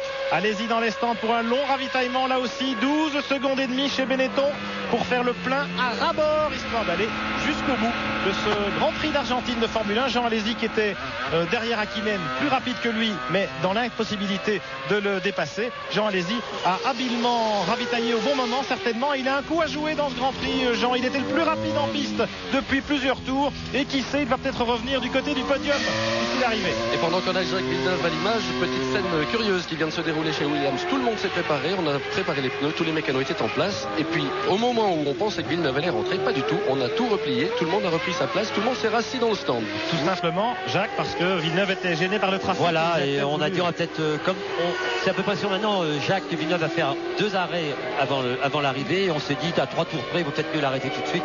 Mais comme il a effectivement dépassé les voitures, on a décidé de le laisser aller jusqu'au terme de ce Grand Prix. 36e tour, c'est la mi-course pour le leader Jacques Villeneuve avec la Williams Renault. La mi-course, c'est le bon moment pour faire le point sur les écarts. Eddie Irvine en 2e position à 11 secondes. Son ami Johnny Herbert, vous savez qu'ils sont inséparables, Irvine et Herbert. Herbert est 3e à 13 secondes. Hakkinen 4e à 21 secondes. 5e Ralf Schumacher qui ne doit plus s'arrêter, contrairement aux voitures qui le précèdent. 24 secondes de retard. Donc c'est pas mal, il peut se retrouver en tête, Schumacher. Et puis Berger 6e à 33 secondes. Et le voilà au stand, en effet, Gerhard Berger, comme si vous y étiez. La roue arrière gauche, petite poussière de carbone du côté des freins. Et puis de longs ravitaillements par rapport à ceux de Jacques Villeneuve tout à l'heure ou de Irvine. Et ça repart après 11 secondes 2 pour Gerhard Berger. Un arrêt un petit peu plus bref que celui de son équipier Jean Alesi. En tout cas, une course disputée, passionnante, indécise, Jacques, parce que justement il y a ce facteur climatique et il y a ces stratégies différentes entre ceux qui sont en pneu tendre, contraints de s'arrêter 2 fois, et ceux qui ont fait le choix des gommes dures et d'un seul ravitaillement. Absolument, c'est ce qu'on pensait et ce qu'on vous a dit au départ de la course. La tactique des écuries était très importante, il fallait prendre la bonne tactique. La bonne tactique était aujourd'hui d'avoir des pneus durs, et je pense qu'on n'a pas encore là prouvé, mais Villeneuve a beaucoup de mal à garder sa première place, parce que Villeneuve doit encore s'arrêter, à mon avis, 2 fois, et que les voitures derrière lui sont à moins de 20 secondes, et qu'a priori au prochain arrêt ravitaillement de Jacques Villeneuve, il va se retrouver englué dans le peloton. Et ça va être au prochain tour, le prochain arrêt de Villeneuve. Ça y est, tout le monde s'est préparé. Alors effectivement, peut-être petit changement de tactique. S'ils voulaient s'arrêter 3 fois, ils vont peut-être le faire que 2 fois chez Williams. Ce qui veut dire que Villeneuve va se retrouver à peu près à égalité avec les autres, avec beaucoup d'essence, mais avec des pneus tendres. Et voilà, le problème c'est que Jacques va repartir certainement avec plus d'essence. On va le savoir de la durée de son ravitaillement. Et même si on lui met de l'essence, Jacques va avoir beaucoup de mal à maintenir une cadence aussi élevée que les voitures équipées en pneus durs. Ah, c'est passionnant et c'est pas fini. Hakkinen à l'image, il a fait un gros blocage de roue, il va pas tarder à s'arrêter, Mika, pour ravitailler et changer de gomme. Alors, ce qui est très étonnant, c'est que Jacques Villeneuve vient tourner en 1:28 996. C'est-à-dire qu'il attaque, il sait qu'il va rentrer au stand et donc il tire le maximum de ses pneumatiques. Oui, et puis la voiture est très légère. Voilà, la voiture est plus légère, mais ça veut dire aussi que les pneus tendres sont encore performants. Il a de la... Peut-être une petite chance pour lui, s'il n'effectuait plus qu'un ravitaillement, de pouvoir garder suffisamment sous le pied, ou en tout cas sous ses pneus, une adhérence. Ce qui va être intéressant, c'est de savoir s'il va être en mesure de repartir devant Ralf Schumacher ou pas. Ça, c'est... Ouais. Alors à propos de Ralf Schumacher, Pierre et Jacques, eh bien la colère gronde effectivement du côté de Fisichella, qui n'a pas voulu nous parler au micro directement et qui nous a dit il n'a pas le droit de me jeter comme ça en dehors de la piste. Il avait raison. On va régler ça, mais en attendant il faut que je me calme. Villeneuve dans les stands, Jean-Louis, 7 secondes 9 d'arrêt et il va peut-être devoir s'arrêter encore une fois. C'est sûr, Pierre. Ouais. Pas assez d'essence pour aller au bout. À moins qu'il soit parti avec plus d'essence au départ, mais ça m'étonnerait beaucoup. Pas. Donc il faudra qu'il s'arrête encore une fois. Oui, drôle de stratégie chez Williams. Ils ont peut-être perdu le Grand Prix. Alors que là, il y a une Minardi en tête à queue. Et c'est Katayama et Nakano, les deux Japonais, qui nous font une double figure. Ils étaient aussi relativement inséparables depuis le début de la course. Katayama qui abandonne, il a calé et il est en position délicate là-bas, alors qu'on se retrouve en caméra embarquée avec Eddie Irvine sur la Ferrari, qui est en tête du Grand Prix évidemment depuis l'arrêt ravitaillement de Jacques Villeneuve. Chez Ferrari, on est en pneus tendres également, mais on va peut-être s'arrêter 2 fois pour 3 à la Williams Renault de Jacques Villeneuve, ce qui remettrait Irvine évidemment en balance pour la victoire dans ce Grand Prix d'Argentine. Et puis ne pas oublier non plus Johnny Herbert qui est deuxième avec la Sauber.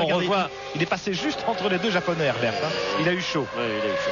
C'est pareil, un blocage de roue avant pour la Minardi, un peu sorti de la piste, il a pris donc la poussière et instantanément le tête à queue. Et Nakano qui a tiré tout droit pour l'éviter, bien sûr. Villeneuve était juste derrière eux aussi. C'est pas assez près, hein. On a failli se bousculer. Alors, avant d'un petit peu savoir comment ça va se présenter cette deuxième partie de course, si les stratégies de chacun, c'est effectivement 3 arrêts chez Williams, 2 arrêts seulement chez Ferrari, chez Sauber, chez qui d'autre encore, c'est tout. Et un seul arrêt pour ceux qui sont en gomme dure, c'est-à-dire Hakkinen, Ralf Schumacher, Jean Alesi chez Benetton. Eh bien, il y a encore pas mal d'incertitudes Johnny Herbert au stand, dans ce Grand Prix. Ben voilà Johnny Herbert, il est deuxième actuellement et il s'arrête pour la deuxième fois. En principe, il était en gomme dure. Non, c'est impossible. On va voir, Jacques, on va voir combien d'essence il embarque. Pas beaucoup. Non, effectivement, il va faire plusieurs arrêts.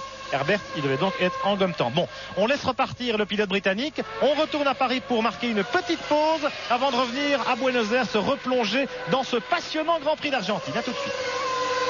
Retour à Buenos Aires dans le 42e tour de ce Grand Prix d'Argentine qui en compte 72 à l'image Pedro Diniz avec son Arrows Yamaha et Mika Hakkinen sur la McLaren Mercedes. Le Finlandais s'est arrêté pour ravitailler. C'était le dernier à devoir s'arrêter parmi ceux qui n'avaient pas encore rendu visite au stand.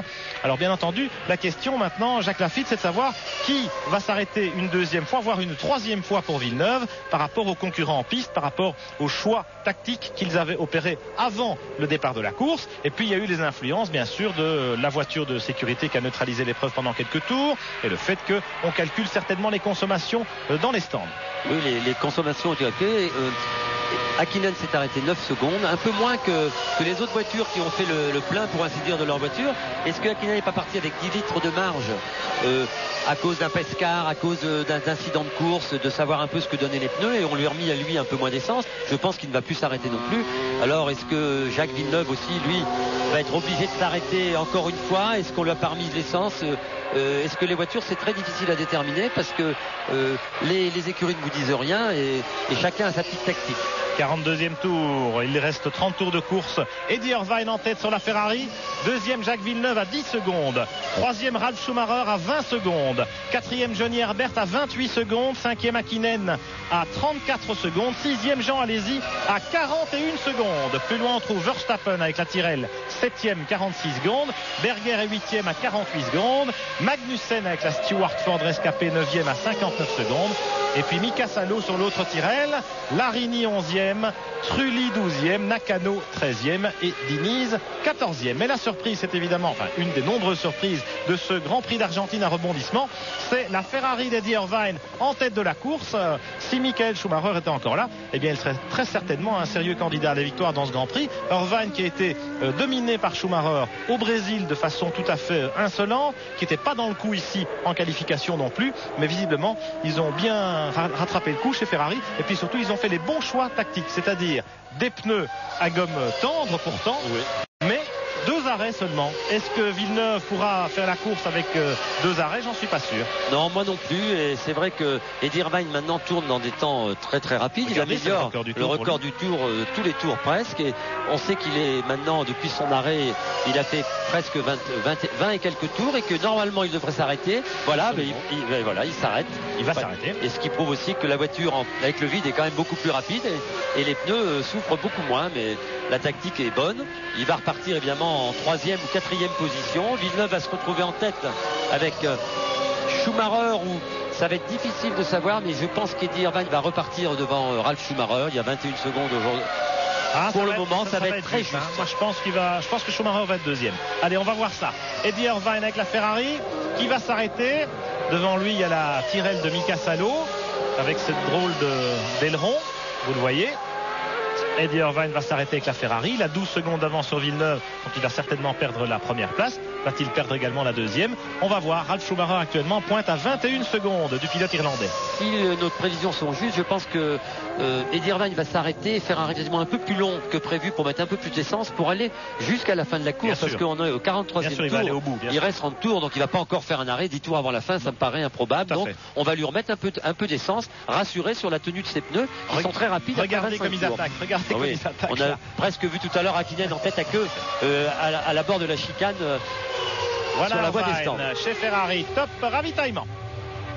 Le chrono à droite. Alors on va s'arrêter une petite dizaine de secondes à peine, moins que ça.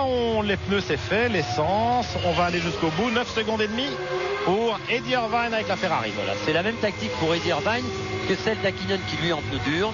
Ils sont arrêtés une fois de plus, mais ils ont mis plus d'essence. Et je pense que Ralf Schumacher vient de passer. Non, il est derrière. Il est derrière.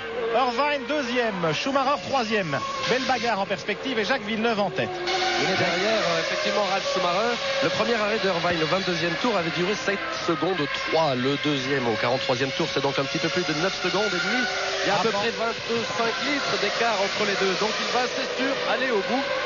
Eddie Irvine. Par contre, lorsque l'on titille les gens de Goodyear pour savoir ce que va faire Villeneuve, eh bien, ils ne vous répondent absolument pas, bien évidemment. Vous disiez tout à l'heure, Jacques, dans les écuries, on ne donnait absolument pas sa stratégie. Confirmation que chez Williams, on est bien en attente peut-être d'un 3e arrêt de Jacques Villeneuve. Alors on vient de revoir le dépassement de Diniz par Hakkinen. On a malheureusement vu aussi la Tyrrell de Jos Verstappen immobilisée sur le circuit. Je crains que ce soit l'abandon pour le pilote hollandais qui était pourtant bien placé à la porte des points du côté de la 7e place avec sa drôle de voiture. Alors après ces arrêts ravitaillement, maintenant on y voit un peu plus clair. On ne sait pas si Jacques Villeneuve va aller jusqu'au bout sans s'arrêter. Moi j'y crois pas trop. En tout cas c'est le moment de faire un petit point du tiercé de tête en jouant à top position.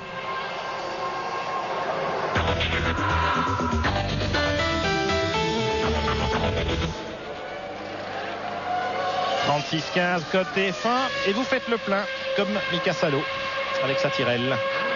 Je pense d'ailleurs que c'est le même carburant, le même fournisseur, dirons-nous. Oui, alors on va savoir, je ne sais pas si chez Williams on s'active dans les stands, mais on est au 45e tour et si... Non, on s'active pas. On s'active pas du tout. Pas encore. Si Jacques Villeneuve devait s'arrêter, à mon avis ce sera vers le 55e tour.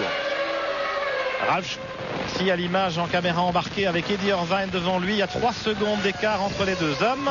Et il me semble qu'il y a une voiture blanche encore devant Schumacher. C'est la Tyrrell de Salo qui vient de repartir des stands. Il va devoir dépasser la Tyrrell avant de s'attaquer éventuellement à la Ferrari. La Ferrari qui vient de repartir avec des pneus évidemment neufs, mais avec davantage d'essence. Et avec des pneus de temps, elle va être un peu moins performante qu'elle ne l'était avant son ravitaillement, et ce qui va favoriser certainement la remontée de Ralf Schumacher qui lui s'est arrêté mais il y a beaucoup plus de temps que ça et qui est très rapide. Il tourne en 1:30 et il tourne dans les temps presque comme Jacques Villeneuve qui lui est beaucoup plus vite d'essence. Alors là, il y a Irvine qui est gêné par la Minardi de Katayama. Et ça va peut-être un petit peu aider Ralf Schumacher à opérer la jonction. Jacques Villeneuve en tête avec la Williams Renault. C'est solide, Jacques. On espère qu'il va tenir le coup jusqu'au bout. Et puis derrière, vous voyez l'écart entre Irvine et Schumacher, 3 secondes seulement. Johnny Herbert pointe à la 4e place avec moins de 10 secondes de retard sur Schumacher et à peu près 8 secondes d'avance sur Hakkinen. Jean Alesi occupe toujours la 6e place, pas très loin de la McLaren. Oui, Jacques Villeneuve vient de réaliser son meilleur temps. Une 28,4. Une 28,4, ce qui veut dire qu'avec sans essence, les voitures sont beaucoup plus rapides et les pneus marchent beaucoup mieux. Et là, il a ravitaillé, il est en pneus neufs, Jacques, évidemment. Les pneus tendres, quand ils sont neufs, sont certainement plus performants que les gommes dures. C'est moins vrai après, au fur et à mesure que le réservoir s'allège. Et puis que la gomme s'use sur cette piste surchauffée. Alors Irvine s'est débarrassé de la Minardi de Katayama. C'est maintenant Ralf Schumacher qui est aux prises avec les attardés, Salo et Katayama.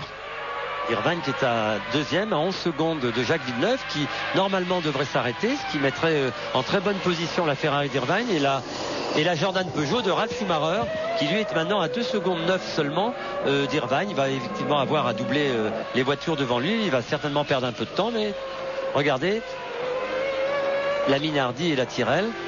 Elles sont en bagarre évidemment entre elles. Là, c'est Magnussen au stand avec la Stewart Ford qui repart. Stewart Ford qui va peut-être voir enfin le drapeau à damier. C'est tout le mal qu'on lui souhaite. Et là, c'est Jean Alesi avec Diniz. Ça passe. Allez, ça passe. Allez. C'est pas démonique, c'est Diniz. Ça passe, mais ils ne se font pas de cadeaux. Hein. Non. Jean Alesi toujours 6e, on l'a dit. 25 tours de l'arrivée. En tête, Jacques Villeneuve. Eddie Irvine 2e à 11 secondes. Ralf Schumacher 3e à 13 secondes 9. Il perd un petit peu de temps pour doubler. Il n'est même pas en position d'attaquer Mika Salo avec la Tyrrell devant lui. Ralf, oui, il se montre dans le rétroviseur. Hein. Oui, je pense que ça va pas durer longtemps et espérons que la fougue naturelle du jeune pilote allemand ne va pas encore nous créer quelques surprises. Non, voilà. Très sportif Salo. Très sportif et très beau dépassement, propre, il n'y a pas de problème. Salo s'est écarté.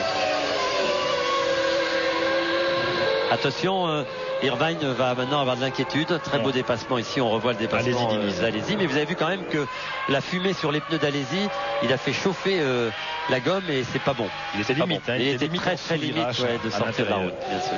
Alors, Alesi 6e, Berger 7e avec l'autre Benetton Renault. Vous voyez comme la voiture de Schumacher, Ralf, la Jordan Peugeot, sort des courbes puissantes.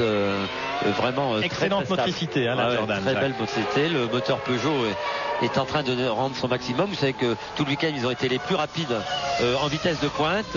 Très bonne accélération. Le moteur est très souple et les techniciens de Peugeot ont fait un très bon travail. Belle montée en puissance de Peugeot avec Jordan. Et puis Renault qui domine la Formule 1 depuis tant d'années et qui continue avec Jacques Villeneuve. Regardez le meilleur tour, 1:28.151 pour Jacques Villeneuve qui creuse maintenant l'écart 12 secondes alors que Larini est en difficulté dans les stands pour son 2e arrêt ravitaillement sur la Sauber Petronas. Larini ne repartira pas. Il est en panne. Il est en panne. Jacques Villeneuve donc est ce moteur Renault V10 qui caracole en tête depuis le début de ce Grand Prix. Chez Williams, on se prépare tout doucement. J'ai l'impression que les mécaniciens non, enfin bon, pas impossible quand même. En tout cas, Ralf Schumacher vient de perdre pas loin de 3 secondes en voulant doubler les attardés. Pierre et Jacques, oui, Larini, c'est tout simplement un arbre de transmission, un demi-arbre de roue qui a cédé. Sur la Sauber. En accélération ou alors au démarrage Au démarrage, au démarrage. Ouais. C'est souvent le cas quand on monte des pneus neufs. Les pilotes sont très anxieux du démarrage et font énormément cirer l'embrayage, l'adhésion sur le sol du pneumatique et l'arbre de roue casse. Mais Larini qui en rentrant au stand a fait un freinage vraiment limite et qui a failli renverser l'un de ses mécaniciens. Voilà, il était très nerveux et la nervosité de Larini lui a coûté de casser évidemment cet arbre de roue. Mais non, ce ne serait pas une bonne information. Jacques m'a communiqué le stand de Merci beaucoup Sauber, Jean-Louis. parce qu'on se précipite vers lui avec une batterie. Alors ça veut dire que ces arbres de roue marchent tous les deux. Bon, tant mieux pour Larini. Il est reparti, Nicolas. Merci de l'information, Jean-Louis, mais c'est pas grave, ça arrive, c'est une bonne explication quoi qu'il arrive. Fausse alerte. Et oui, c'est une fausse alerte du stand Sauber. Mais une très bonne explication. Alors, Jacques Villeneuve est à l'attaque, Ralf Schumacher aussi. Villeneuve vient de tourner en 1.28.5. Il a un petit blocage de roue au freinage tout à l'heure, c'est dire qu'il est vraiment à la limite. Villeneuve, il attaque peut-être parce qu'effectivement, il est à la fin de son train de pneus. Il sait qu'il va devoir s'arrêter encore une fois avant l'arrivée de ce Grand Prix. Ralf Schumacher qui se débarrasse enfin de Katayama. Il a perdu 5 secondes dans la bagarre. Il est maintenant à 21 secondes de Villeneuve et à 6 secondes d'Eddie Irvine en deuxième position sur la Ferrari. Ravitaillement de Nakano chez Prost, 11 secondes 4. Voilà, Ralf Schumacher donc devant Katayama et Salo qui sont à un tour. Schumacher 6 secondes de retard maintenant sur la Ferrari d'Eddie Irvine. Et surtout, plus de 20 secondes par rapport à Villeneuve. Ça signifie que si Villeneuve s'arrête pour ravitailler, il va repartir vraisemblablement entre les deux voitures, entre la Ferrari d'Irvine et la Jordan Peugeot. Oui, j'aimerais parier qu'il va repartir devant.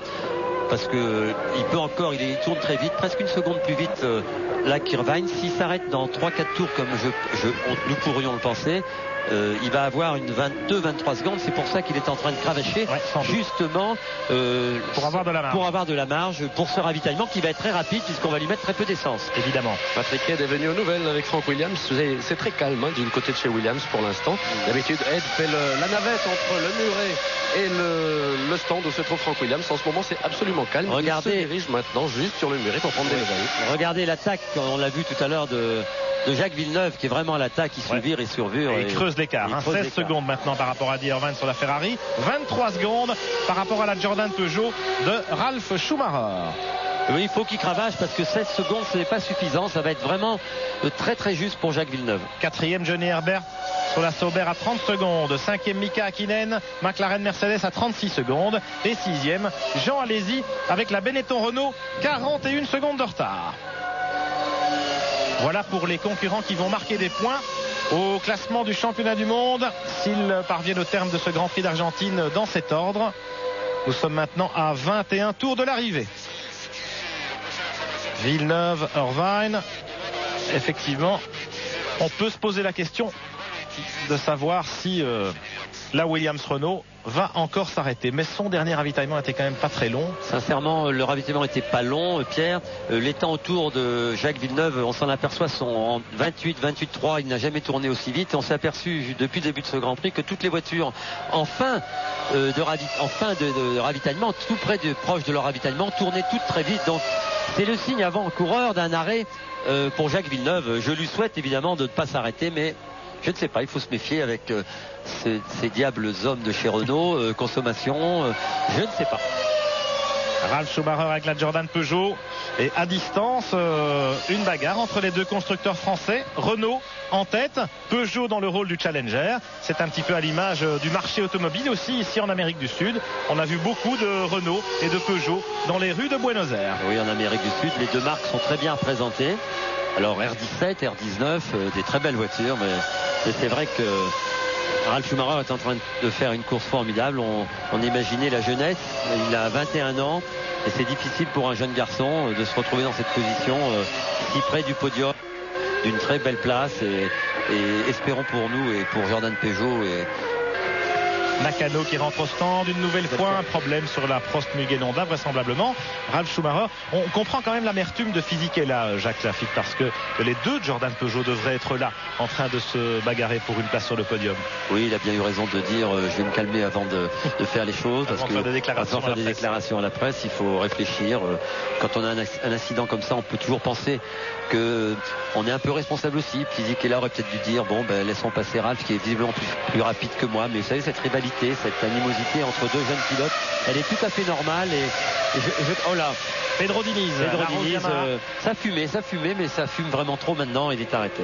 Et il n'y a plus du tout de Prost en course, puisque Nakano n'a même pas réussi à rejoindre son stand, il s'est rangé sur le bas-côté à l'entrée des stands. Et je vous informe que Fisichella n'est toujours pas sorti de l'enclos Jordan Peugeot. Je crois que c'est mieux pour lui, plutôt que de faire des déclarations intempestives. Ils ont une bonne voiture, un bon moteur, et il il aura encore d'autres opportunités de faire voir son talent. Pas près de sortir de son mutisme. Giancarlo Fisichella.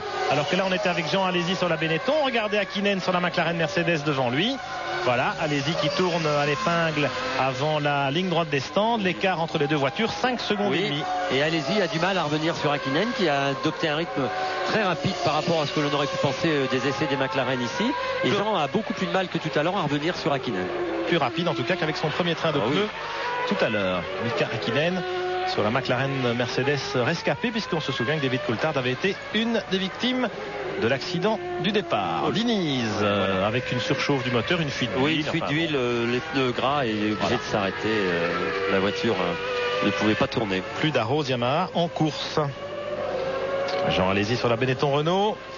6e, c'est la place qu'il occupait alors qu'on voit Nakano qui effectivement s'immobilise sur les bas-côtés avec la Prost. Est-ce que Nakano aurait eu le même problème qu'Olivier? Je l'espère pas.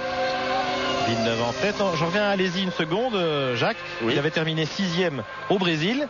Mais il était très déçu parce qu'évidemment Berger était parvenu à se mêler à la lutte pour la victoire en poussant Jacques Villeneuve dans ses derniers retranchements, en terminant seulement à 4 secondes du Québécois. Ici, Alesi précède son équipier Berger. Mais il ne va pas le précéder, il faut qu'il attaque parce que Berger est derrière lui à 3 secondes 6 et il est en train de tourner. Il tourne une seconde plus vite que lui tous les tours, ce qui veut dire que dans très peu de temps, voyez, regardez bien, 55e tour, Pierre, je ne me suis pas trompé de beaucoup. Pas mal, Jacques. Il va falloir surveiller les écarts entre Villeneuve, le deuxième et le troisième. Ben voyez, il n'est pas sûr du tout qu'il ressort devant Ralph. Je pense qu'il va ressortir et devant Irvine et devant Ralph Schumacher parce qu'on l'arrête au moment où il a 20 secondes qui étaient très précieuses pour lui. Il a attaqué énormément dans les 5-6 derniers tours pour avoir ces 20 secondes qui sont absolument nécessaires pour lui pour repartir en tête du Grand Prix, parce que l'écurie Williams sait que s'il repart derrière Schumacher ou en troisième position, on est presque impossible de doubler ici et que les pilotes devant lui ne vont certainement pas lui ouvrir la porte. Alors selon le premier arrêt tout à l'heure qui correspondait aussi à une bataille avec Eddie Irvine et sa Ferrari qui occupait à ce moment-là la deuxième place, eh bien les 20 secondes de Villeneuve devraient être suffisantes pour repartir peut-être juste devant la Ferrari et certainement devant la Jordan Peugeot, pas de doute là-dessus. De toute façon, Villeneuve a encore bouclé un tour histoire de leur mettre encore 1 ou 2 secondes dans la vue et de se creuser une petite marge de manœuvre supplémentaire en espérant que chez Williams Renault tout se passe bien au ravitaillement. 28-0. On va même en boucler 2 tours supplémentaires pour Villeneuve avant 55e tour, je vous ai dit. Voilà, vous allez voir. Jacques Lafitte, il a du flair pour ça. Il nous avait dit 55e tour et Villeneuve vient tourner en 1,28-0. C'est le record du tour. Voilà, ce qui veut dire qu'il aura 22 secondes d'avance et qu'il va faire un arrêt qui va être de 6 secondes à peu près, puisqu'on va lui mettre très peu d'essence. Donc lors de 5-6 secondes, les pneus vont être changés et il va certainement partir en tête. On lui souhaite, on aimerait beaucoup qu'il reparte deuxième, 2, 3e pour que la course soit plus difficile. Irvine en difficulté ici pour dépasser Nicolas Larini avec la Sauber retardée. Larini qui pointe à 2 tours. Oui, vous savez, quand vous dépassez comme ça à l'extérieur ou à l'intérieur d'un pilote, vous encrassez vos pneus et l'adhérence devient beaucoup plus délicate vous perdez beaucoup de temps dans le demi-tour suivant. Alors Irvine est à 22 secondes de Villeneuve maintenant. Oui. Ce sera peut-être même un peu plus au moment de l'arrêt du pilote canadien. En tout cas, la course est fantastique et rien n'est joué. Tous les pilotes, Irvine, Schumacher, Herbert, Hakkinen, Alesi, Berger est très très rapide, 1,28-3 et tous les pilotes qui le précèdent sont tournant tous à la même cadence. Tout le monde est en train d'attaquer parce qu'il y a des places à prendre sur le podium. Il y a 5 voitures regroupées en 20 secondes derrière Villeneuve. C'est intéressant. Villeneuve a 22 secondes d'avance sur ses poursuivants, mais dans les 20 secondes suivantes, il y a 5 voitures au coude à coude. Il reste encore 18 tours à boucler et donc rien n'est joué pour les places d'honneur et pour les points au championnat du monde. Pour la victoire, eh bien, on va être fixé dans quelques instants après le ravitaillement de Jacques Villeneuve, évidemment, puisque c'est là que tout peut se jouer pour le pilote canadien. Et si le ravitaillement aura bien lieu à la fin de ce tour-ci, on vient de lui passer la flèche. Oui. Eh bien alors on va l'attendre avant de marquer une dernière pause dans ce Grand Prix d'Argentine. Voilà, les mécaniciens sont prêts chez Williams Renault à accueillir Jacques Villeneuve. Vous avez aperçu drapeau jaune là-bas derrière, c'était une voiture de sécurité qui avait mis à l'abri la Rose Yamaha de Pedro Diniz. Plus de peur que de mal. Alors Villeneuve, 23 secondes et 3 dixièmes d'avance sur Eddie Irvine ici à l'image avec la Ferrari. Schumacher est en train de remonter aussi sur Irvine, donc on va avoir une très grosse bagarre pour la deuxième et la troisième place. Quand on connaît le tempérament d'Irvine et de Schumacher. À l'arrière-plan, une voiture immobilisée. C'est une Arose Yamaha, je pense. Oui, c'est celle qu'on vient de... Voilà, c'est toujours lui. Là, les voitures qui ont abandonné, vous les voyez, Diniz, Nakano, Verstappen, Katayama, Hill, Fisichella. Et puis bien sûr, Barrichello, Panis, Frenzen. Et attention, enfin, Schumacher et Coulthard. Voilà Villeneuve, le petit S de Senna en descente, le virage à droite avant le retour au stand. Voilà Jacques Villeneuve, regardez l'attaque dans les... Ouh là là, aujourd'hui, c'est bien sûr à la chicane, vous avez vu, ça glisse beaucoup. Hop, bordure, boum boum, attention à la ligne blanche, top 120 à l'heure, et voilà Villeneuve qui s'immobilise. Lentement, prudemment, Jacques Villeneuve pour venir s'arrêter. On va surveiller le chrono, très peu d'essence vraisemblablement. On l'a dit, voilà, c'est fait. Et il repart. 7 secondes 2, magnifique ravitaillement chez Williams Renault. Villeneuve va pouvoir repartir en tête du Grand Prix. Oui, car voici Eddie Irvine qui rentre dans la ligne droite des stands. Voilà, Irvine qui a une ligne droite de retard. Il a évidemment un petit peu d'élan. L'écart va être de 4-5 secondes. Et derrière Irvine, vous voyez la voiture jaune de Ralf Schumacher, la Jordan Peugeot. Allez, on retourne à Paris pour faire un petit break publicitaire. Et on revient ensuite à Buenos Aires pour vivre le final à suspense de ce Grand Prix d'Argentine. À tout de suite. Grand Prix d'Argentine de Formule 1, 58 tours couverts et 3 voitures groupées en moins de 10 secondes en tête de la course. Rien n'est joué. Il y a 72 tours à boucler, il en reste 13.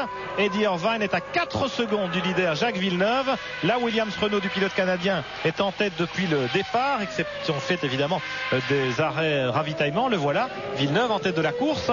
Deuxième Irvine avec la Ferrari à 4 secondes. Troisième Ralf Schumacher sur la Jordan Peugeot à 9 secondes. Quatrième Johnny Herbert, Sauber, Petronas à 21 secondes. Cinquième Mika Hakkinen, McLaren Mercedes à 23 secondes. Gerhard Berger est maintenant sixième avec la Benetton Renault. Il a dépassé Jean Alési, Jacques Lafitte.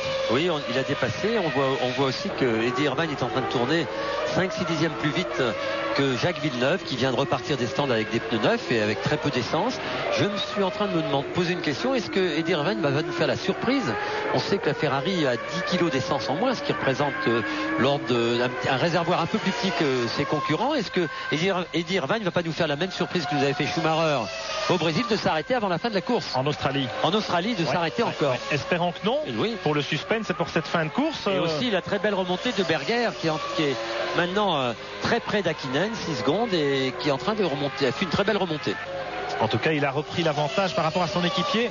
Jean Alési, maintenant 7e sur l'autre Benetton Renault. Magnussen est 8e sur la Stewart Ford. Trulli, 9e sur la Minardi. Et Mika Salo, 10e avec la Tyrrell. Et oubliez de vous parler de Ralf Schumacher qui tourne en 1.28.7, qui est aussi très près d'Eddie Irvine. La course n'est pas finie. Le podium, la bagarre pour le podium est terrible. La bagarre pour le podium va être terrible, mais je vous propose une image du stand Williams Renault. Regardez, Denis Chevrier, l'ingénieur moteur de Jacques Villeneuve, bien sûr, Jean-François Robin, le patron ce week-end chez Williams Renault. Tous les hommes sont rivés les yeux sur leurs écrans et on est très très calme en attendant la fin de la course pour l'instant. On est très calme, mais je peux vous dire que ça doit quand même un petit peu bouillir parce que les écarts diminuent. Villeneuve n'a plus que 3 secondes et 3 dixièmes d'avance sur Irvine. Vous le voyez avec cette caméra aérienne. L'écart diminue entre les deux hommes de tête, la Williams Renault et puis la Ferrari.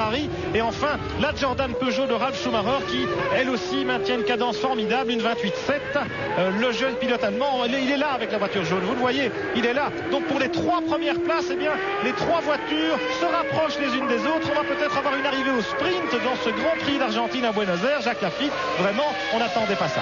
On n'attendait pas. La tactique est employée par les différentes écuries de pneus durs, de pneus tendres, se relève payante et presque parallèle, puisque on retrouve en tête du Grand Prix Villeneuve qui est en pneu tendre. Qui a fait 3 arrêts. 3 arrêts. Irvine qui a fait 2 arrêts. Et Ralf Schumacher qui n'en a fait qu'un. Alors, quelle était la bonne tactique? On va le savoir dans peu de temps. Toutes les 3, en tout cas, portent leur fruit. Bien à ces 3 pilotes. Et Villeneuve qui va revenir avec un peu de trafic devant lui. Regardez, il y a Magnussen avec la Stewart.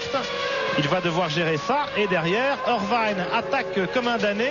Et Ralf Schumacher aussi revient au dernier pointage, 60e tour. Villeneuve en tête. Irvine a 2 secondes, 8 dixièmes d'avance sur la Ferrari.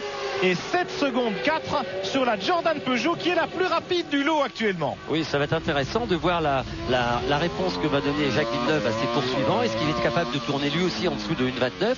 Est-ce que Jacques Villeneuve n'est pas un peu fatigué? On savait qu'il était très malade avant le départ du Grand Prix. Et est-ce que Jacques Villeneuve aussi, on pourrait se demander si les pneus qu'il a choisis, qu'on lui a mis sur la voiture au dernier évidemment, sont aussi performants que... Il faut aussi, oui, excusez-moi, savoir que Jacques Villeneuve a un peu plus d'essence, à mon avis, que les gens qui sont devant lui. Ah bien, on va voir ça tout de suite. 2 secondes 5 au dernier chrono intermédiaire. L'écart entre Villeneuve et Irvine. Eddie Irvine qui pourrait peut-être, qui sait, aller chercher la première victoire de sa carrière en Formule 1 ici à Buenos Aires pour Ferrari. Ce serait évidemment formidable. Villeneuve, attention devant lui. Il y a cette voiture blanche, la Stewart Ford du pilote danois Jan Magnussen. Et il ne faudrait pas que Villeneuve s'écarte trop de la trajectoire en doublant la Stewart parce qu'il va salir ses pneus. Bravo Magnussen. Magnussen l'a vu. On lui a peut-être dit à la radio. Non, mais en tout cas, il s'est écarté dangereusement. Il aurait presque pu sortir de la route. C'est bien. Il a vu les drapeaux bleus agités par les commissaires. Ouais. Magnussen, il s'est écarté pour Villeneuve. Espérons qu'il en fasse autant, évidemment, pour ses poursuivants. Et cela, voilà qui est fait pour l'équité de cette fin de course à rebondissement. Villeneuve-Irvine, moins de 3 secondes, 2 secondes pile au dernier pointage entre les deux hommes. Et visiblement, Villeneuve a du mal à répondre aux attaques d'Irvine. Oui, Jean Todt, hein, il a peut-être l'air très calme comme les motoristes de Renault, mais moins calme, ce sont les tifosi argentins dans les tribunes. On a oublié de parler de la foule ici qui est exceptionnelle. Extraordinaire, 110 000 spectateurs, les tribunes sont combles ici à Buenos Aires et ils sont vraiment des fanats de Ferrari. On sait qu'il y a beaucoup d'origine italienne dans la population argentine. Le freinage d'Irvine qui se rapproche d'une façon incroyable de Jacques Villeneuve et la quiétude des ingénieurs Renault de Renault ne correspond plus à l'image. Pas du tout. 1 seconde 6 d'écart et puis derrière il y a Ralf Schumacher avec la Jordan Peugeot qui est encore plus rapide qu'Irvine et qui revient. Il va devoir dépasser évidemment la Stewart de Magnussen également, mais on va peut-être avoir une arrivée avec 3 voitures dans un mouchoir de poche. Et le temps monte, Pierre, chez Ferrari, tous les mécaniciens regroupés autour de l'écran de contrôle et qui commentent et qui mesurent l'écart avec force geste bien entendu et qui pensent que cette victoire que vous évoquiez tout à l'heure avec Jacques, cette victoire est possible. Nous sommes à 10 tours de l'arrivée, 1 seconde et demie d'avance seulement pour Villeneuve par rapport à Irvine. Ralf Schumacher est 3e à moins de 6 secondes du leader. Nous allons avoir une arrivée au sprint avec les 3 voitures roue dans roue sur un circuit, Jacques Lafitte, où les dépassements sont très difficiles pour ne pas dire impossible, même si Irvine visiblement a une cadence plus rapide et le plus rapide de tous c'est Gerhard Berger, vous le voyez, 28 courons, mais il est 6e et il n'a plus voix au chapitre pour la course à la victoire en tout cas. En tout cas, il est sûr que ni Jacques Villeneuve ni Eddie Irvine vont ouvrir la porte, et lui et Irvine et l'autre à Ralf Schumacher. Il faut aussi noter que derrière, pour les places, pour les points au championnat du monde, vous avez 3 voitures roue dans roue avec Berger qui tourne une cadence incroyable et qui est en train de se rapprocher d'Hakkinen et d'Herbert. Alors la 4e place, la 5e place, la 6e place sont en train de se battre aussi à couteau tiré. Il y a 2 pelotons distincts mais très très rapides tous les deux. 2 trios dans ce Grand Prix d'Argentine de Formule 1, à moins de 10 tours de l'arrivée maintenant. 2 trios, en l'occurrence Villeneuve, Irvine, Ralf Schumacher en tête et puis derrière eux Herbert, Hakkinen et Berger pour les places utiles au classement du championnat. Pression, pardon de vous couper, pression maximale chez Ferrari et je vous le dis tout de suite, vous pouvez oublier l'hypothèse d'un ultime ravitaillement comme cela s'est passé pour Schumacher. Vous pouvez l'oublier. Tout le monde ici a laissé tomber les outils et les caisses à clous. Tout le monde regarde la course derrière l'écran. Pas de ravitaillement prévu pour Irvine. Bon, mais tant mieux pour nous. Alors, ce qui va être intéressant, Jacques, c'est que quand la jonction va être opérée entre la Williams Renault et la Ferrari, ils vont se gêner un peu, ils vont perdre du temps. Et qui c'est qui va arriver pour se joindre à la bagarre? C'est la Jordan Peugeot de Ralf Schumacher, évidemment. Et j'ai envie de vous dire, alors que Berger continue à descendre les records du tour, j'ai envie de vous dire, Jacques, que l'élimination de Michael Schumacher, de par sa propre faute d'ailleurs, dans le premier virage de ce Grand Prix d'Argentine, il doit l'avoir gros sur la patate parce qu'il serait certainement dans le coup, voire même devant. Oui, il serait peut-être devant Jacques Villeneuve, mais enfin, il faut bien aussi que les grands champions fassent des erreurs et c'est rassurant pour la suite des événements et ça va regrouper encore le championnat. Espérons que Eddie Irvine puisse doubler Jacques Villeneuve. Ça va être très difficile. Ce qui va être très intéressant, c'est de voir la remontée de Schumacher quand ces 2 voitures vont avoir fait la jonction ou quand on regarde dans ses rétros, parce que la bagarre bagarre va être intense entre ces deux pilotes. On connaît Irvine et sa fougue. Il n'a aucun complexe vis-à-vis de Jacques Villeneuve et des autres pilotes. Et je peux vous dire qu'il va tout faire, même sur ce circuit très difficile, pour embêter Villeneuve. Il va prendre des risques. Ça va être terrible. Il n'a rien à perdre, Irvine. Il a sa première victoire en Formule 1 à portée de main. Donc il peut se permettre de prendre des risques. Alors que Villeneuve, évidemment, pense peut-être au championnat du monde.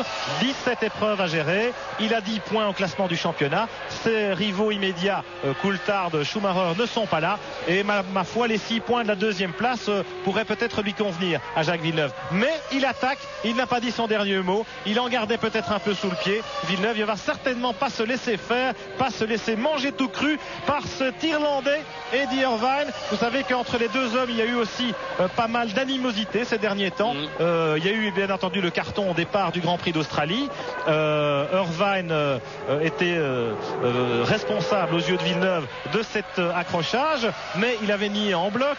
Les commissaires sportifs lui avaient plus ou moins donné raison et Villeneuve n'avait pas aimé ça. Ils se sont un petit peu traités de tous les noms d'oiseaux par médias interposés. Villeneuve, Irvine, disons en tout cas que ce ne sont pas les meilleurs amis du monde. Pour reprendre une phrase traditionnelle, dans ces cas-là, ils ne partiront pas en vacances ensemble. Absolument. Et visiblement, Ralf Schumacher a du mal à suivre le rythme des deux voitures qu'il précède. Il est pas largué, mais il a beaucoup de mal à revenir. Les deux voitures vont très vite, évidemment, puisque tous les deux attaquent. Mais vous avez vu que Eddie Irvine maintenant est à moins d'une seconde. Alors le dernier tour, c'est 1:29.1 pour Villeneuve, 1:28.9 pour Irvine et 1:28.8 quand même pour Ralf Schumacher, oui, qui a dû entre-temps se débarrasser de Magnussen. C'est pour ça qu'il a perdu un peu de temps. Ralf Schumacher pointe maintenant à 6 secondes du duo de tête, puisque maintenant on peut parler d'un duo de tête. Nous sommes au 65e passage devant la ligne, une demi-seconde d'écart entre les deux voitures et il y a 72 tours, moins de 7 tours à boucler alors que Schumacher vient de passer la ligne à 6 secondes et demie. Il va peut-être assurer le podium, Ralf, c'est quand même le premier podium de sa carrière en Formule 1. C'est seulement le 3e Grand Prix de ce jeune pilote, le Benjamin de la F1, 21 ans à peine. Et puis on veut penser que l'équipe Jean-Jacques Peugeot peut lui donner des consignes, on les a. Pierre et Jacques, oui, Jean-Louis. Je vous propose cette image de la tribune des tifosi Ferrari qui est bien entendu debout par rapport à tous les spectateurs du circuit de Buenos Aires qui sont assis naturellement dans cette tribune. On est debout et on guette naturellement Eddie Irvine à chaque virage. Et oui, effectivement, le public argentin a pris fait et cause pour la voiture rouge, la Ferrari, derrière la Williams Renault de Jacques Villeneuve. Mais moi, je pense que Villeneuve est capable de résister. Jacques, il reste moins de 7 tours et Villeneuve va certainement faire le maximum. Est-ce qu'Irvine va être en mesure de pouvoir l'attaquer? Oh là là, c'est Larini et Magnussen au coude à coude, là, à l'autre bout du circuit. Oui, tête à queue de Larini. Mais il repartira, je pense. Heureusement, en tout cas, que ça ne se passe pas au moment où les hommes de tête reviennent. Irvine sur des bordures, évidemment, on utilise chaque centimètre de piste. On peut espérer que Jacques Villeneuve va rester en tête, parce que je pense que la voiture, le moteur Renault est un peu plus puissant que le moteur Ferrari. La voiture utilise un peu plus de charge, la Ferrari, que la voiture de Jacques. Et qu'en ligne droite, on va le voir maintenant, à l'aspiration, on s'aperçoit que la Ferrari ne revient pas aussi facilement. Vous voyez un peu au freinage, mais regardez ça, cette foule déchaînée, des drapeaux Ferrari partout. L'aileron arrière de la Ferrari est braqué davantage que celui de la Williams, grâce aux chevaux supplémentaires du V10 Renault qui propulse la Williams. Et donc en ligne droite, à la régulière, en vitesse de pointe ou en aspiration, Irvine aura bien du mal à inquiéter Jacques Villeneuve, même si intrinsèquement sur un tour il est plus rapide. Oui, on pourrait penser qu'avec l'appui dont dispose la Ferrari, il aura un meilleur freinage, mais même au freinage ici, pour doubler, vous l'avez vu, ou vous êtes à côté de la voiture, ou alors on ne peut pas passer, ou on s'accroche. Mais je ne pense pas que Eddie Irvine ira jusque là. Il a besoin de se racheter des fautes faites pendant ces 3 derniers Grands Prix, et je pense très sincèrement qu'il va se contenter de la deuxième place. Il va tout faire évidemment pour gagner, mais il reste 5 tours. Ouais, il reste 5 tours. 1:29.0 le dernier passage de Villeneuve, 1:29.0. Irvine 1:29.1, Schumacher 1:29.3. Donc là, la hiérarchie est plus ou moins respectée. Oui. Et puis, comment ça se passe derrière, Jacques? Derrière, c'est très près. Herbert, Hakkinen, Berger, ils sont séparés seulement par 8 dixièmes. 8 dixièmes entre les 3 voitures. Donc, il doit y avoir une très belle bagarre, mais suivons avec intérêt cette fantastique finale, ce fantastique final entre la voiture rouge et le Renault et le Ferrari. La Williams bleue et blanche en tête, Jacques Villeneuve. Eddie Irvine, l'Irlandais de chez Ferrari, le numéro 2, le lieutenant de Schumacher, qui profite aujourd'hui de l'abandon de son chef de file pour jouer les premiers rôles. 5 tours de l'arrivée, toujours une demi-seconde d'écart entre les deux hommes. Ralf Schumacher, 3e sur la Jordan Peugeot, il est à 7 secondes maintenant. Je pense qu'il a renoncé. Il assure une place sur le podium assez formidable pour ce jeune pilote et une très belle performance pour Jordan Peugeot qui n'avait pas encore marqué de points cette saison. Il était temps. Johnny Herbert, 4e sur la Sauber Petronas, talonné par Mika Hakkinen, 5e avec la McLaren Mercedes, et par Gerhard Berger sur la Benetton Renault, 6e. Jean Alesi est plus loin en 7e position à 12 secondes de ce trio. Et puis en pointe Magnussen qui est à un tour devant Salo, Trulli et Larini. 11 voitures encore en course sur les 22 qui ont pris le départ dans ce Grand Prix d'Argentine de Formule 1. Alors Villeneuve qui résiste. Il a du mal. Johnny Irvine à suivre la cadence de Villeneuve. Vous voyez, l'écart s'est un peu creusé. Il y a 2 dixièmes supplémentaires et il est en train de réaliser peut-être qu'aller chercher Villeneuve va être quelque chose de très difficile. Vous voyez au bord de la piste les morceaux de gomme et de poussière, et il sait que s'il empiète une fois, il va perdre beaucoup de temps. C'est peut-être d'ailleurs ce qui a dû lui arriver le tour d'avant, parce qu'il a un peu perdu de temps. Et oui, l'écart est maintenant de près d'une seconde entre la Williams, Renault et la Ferrari. En tout cas, très belle course de Jacques Villeneuve. Il a bien géré sa course. Il a bien géré. Quand on sait qu'il a fait 3 arrêts ravitaillement, qu'il était très malade avant le départ, c'est plutôt... la Magnussen, malheureusement, ne finira pas. Regardez le trio. Herbert, Hakkinen, Berger qui passe à droite. Dommage pour Magnussen. Moteur cassé sur la Stewart Ford. La jeune écurie Stewart qui n'avait pas encore... amener une voiture à l'arrivée d'un Grand Prix. On croyait que ce serait le cas cette fois-ci avec une 8e place potentielle pour le jeune Danois Jan Magnussen et l'écurie Stewart. Dommage pour eux, mais ce n'est certainement que partie remise parce qu'ils ont également fait forte impression ici, les Stewart Boys, avec notamment le 5e temps aux essais de Rubens Barrichello, leur leader. On n'a pas vu Irvine faire une petite incursion, mais il a dû la faire parce qu'il est maintenant à 1 seconde 4. Il a perdu presque 1 seconde Comme je vous l'ai dit tout à l'heure, il a dû empiéter à l'attaque parce qu'il attaque fougueusement derrière pour revenir.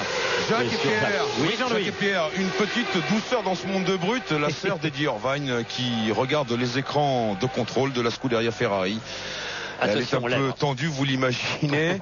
Et elle regarde ça avec des petits mouvements nerveux. Mais la sœur d'Eddie Irvine, Jean-Louis, qui n'est autre que la... Et attention, Eddie Irvine est beaucoup plus près qu'il ne l'était le tour d'avant. Il est revenu dans les roues et Jacques a perdu un peu de temps. Oh là là, quelle finale. Regardez, Irvine est vraiment dans la boîte.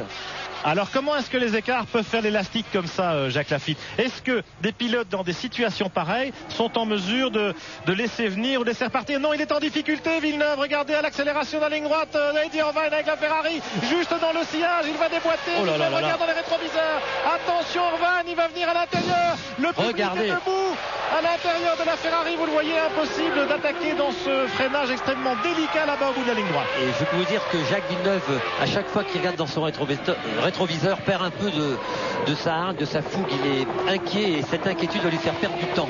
Parce que quand on regarde dans son rétroviseur, on ne regarde pas la piste et il a certainement lui aussi du mordre sur le bas-côté. Alors comment expliquer, Jacques, que Villeneuve avait, semble-t-il, maîtrisé Irvine, il avait repris un petit peu d'avance et puis que là tout d'un coup tout s'écroule? Vous savez, nerveusement ça doit être très difficile pour lui. Il doit être très fatigué, Jacques, et il peut faire quelques petites erreurs. Il sait que la victoire est proche. Il y a une tension terrible dans la voiture.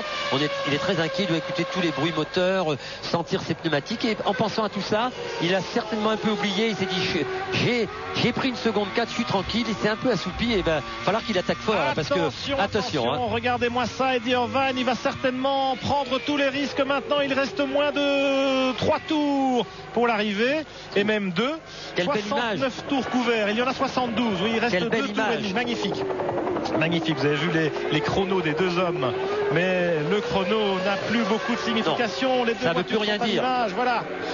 Et Villeneuve a réagi à nouveau un petit peu. Irvine attaque dans le freinage avant la ligne droite. Attention, motricité, accélération.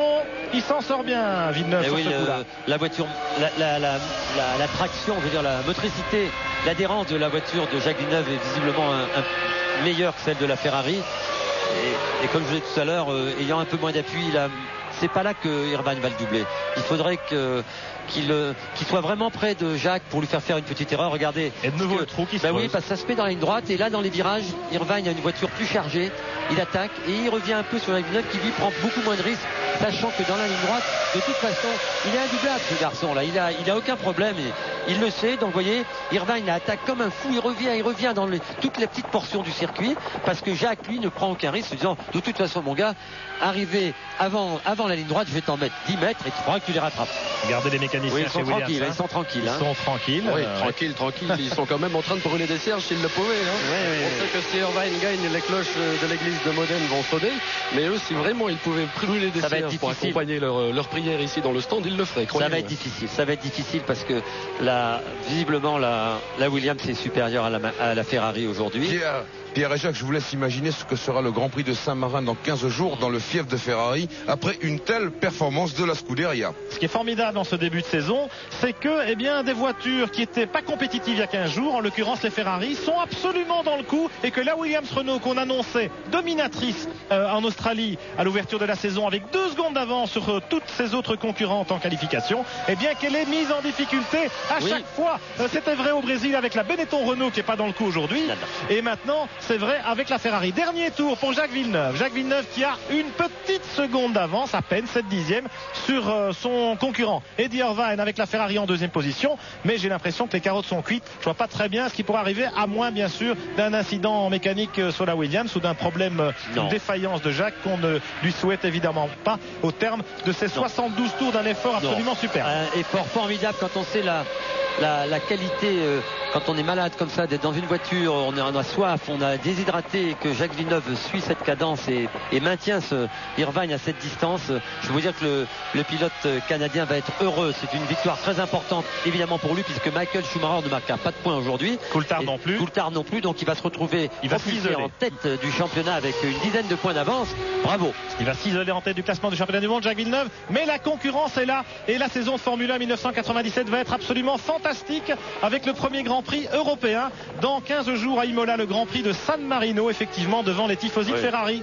Villeneuve devant Irvine, c'est l'arrivée dans quelques instants. Ralf Schumacher, magnifique performance du jeune pilote allemand, toujours 3e avec la Jordan Peugeot à 8 secondes des hommes de tête. Johnny Herbert est 4e avec la Sauber Petronas, Mika Hakkinen 5e sur la McLaren Mercedes et Gerhard Berger 6e sur la Benetton Renault. Passage de la ligne, victoire de Jacques Villeneuve.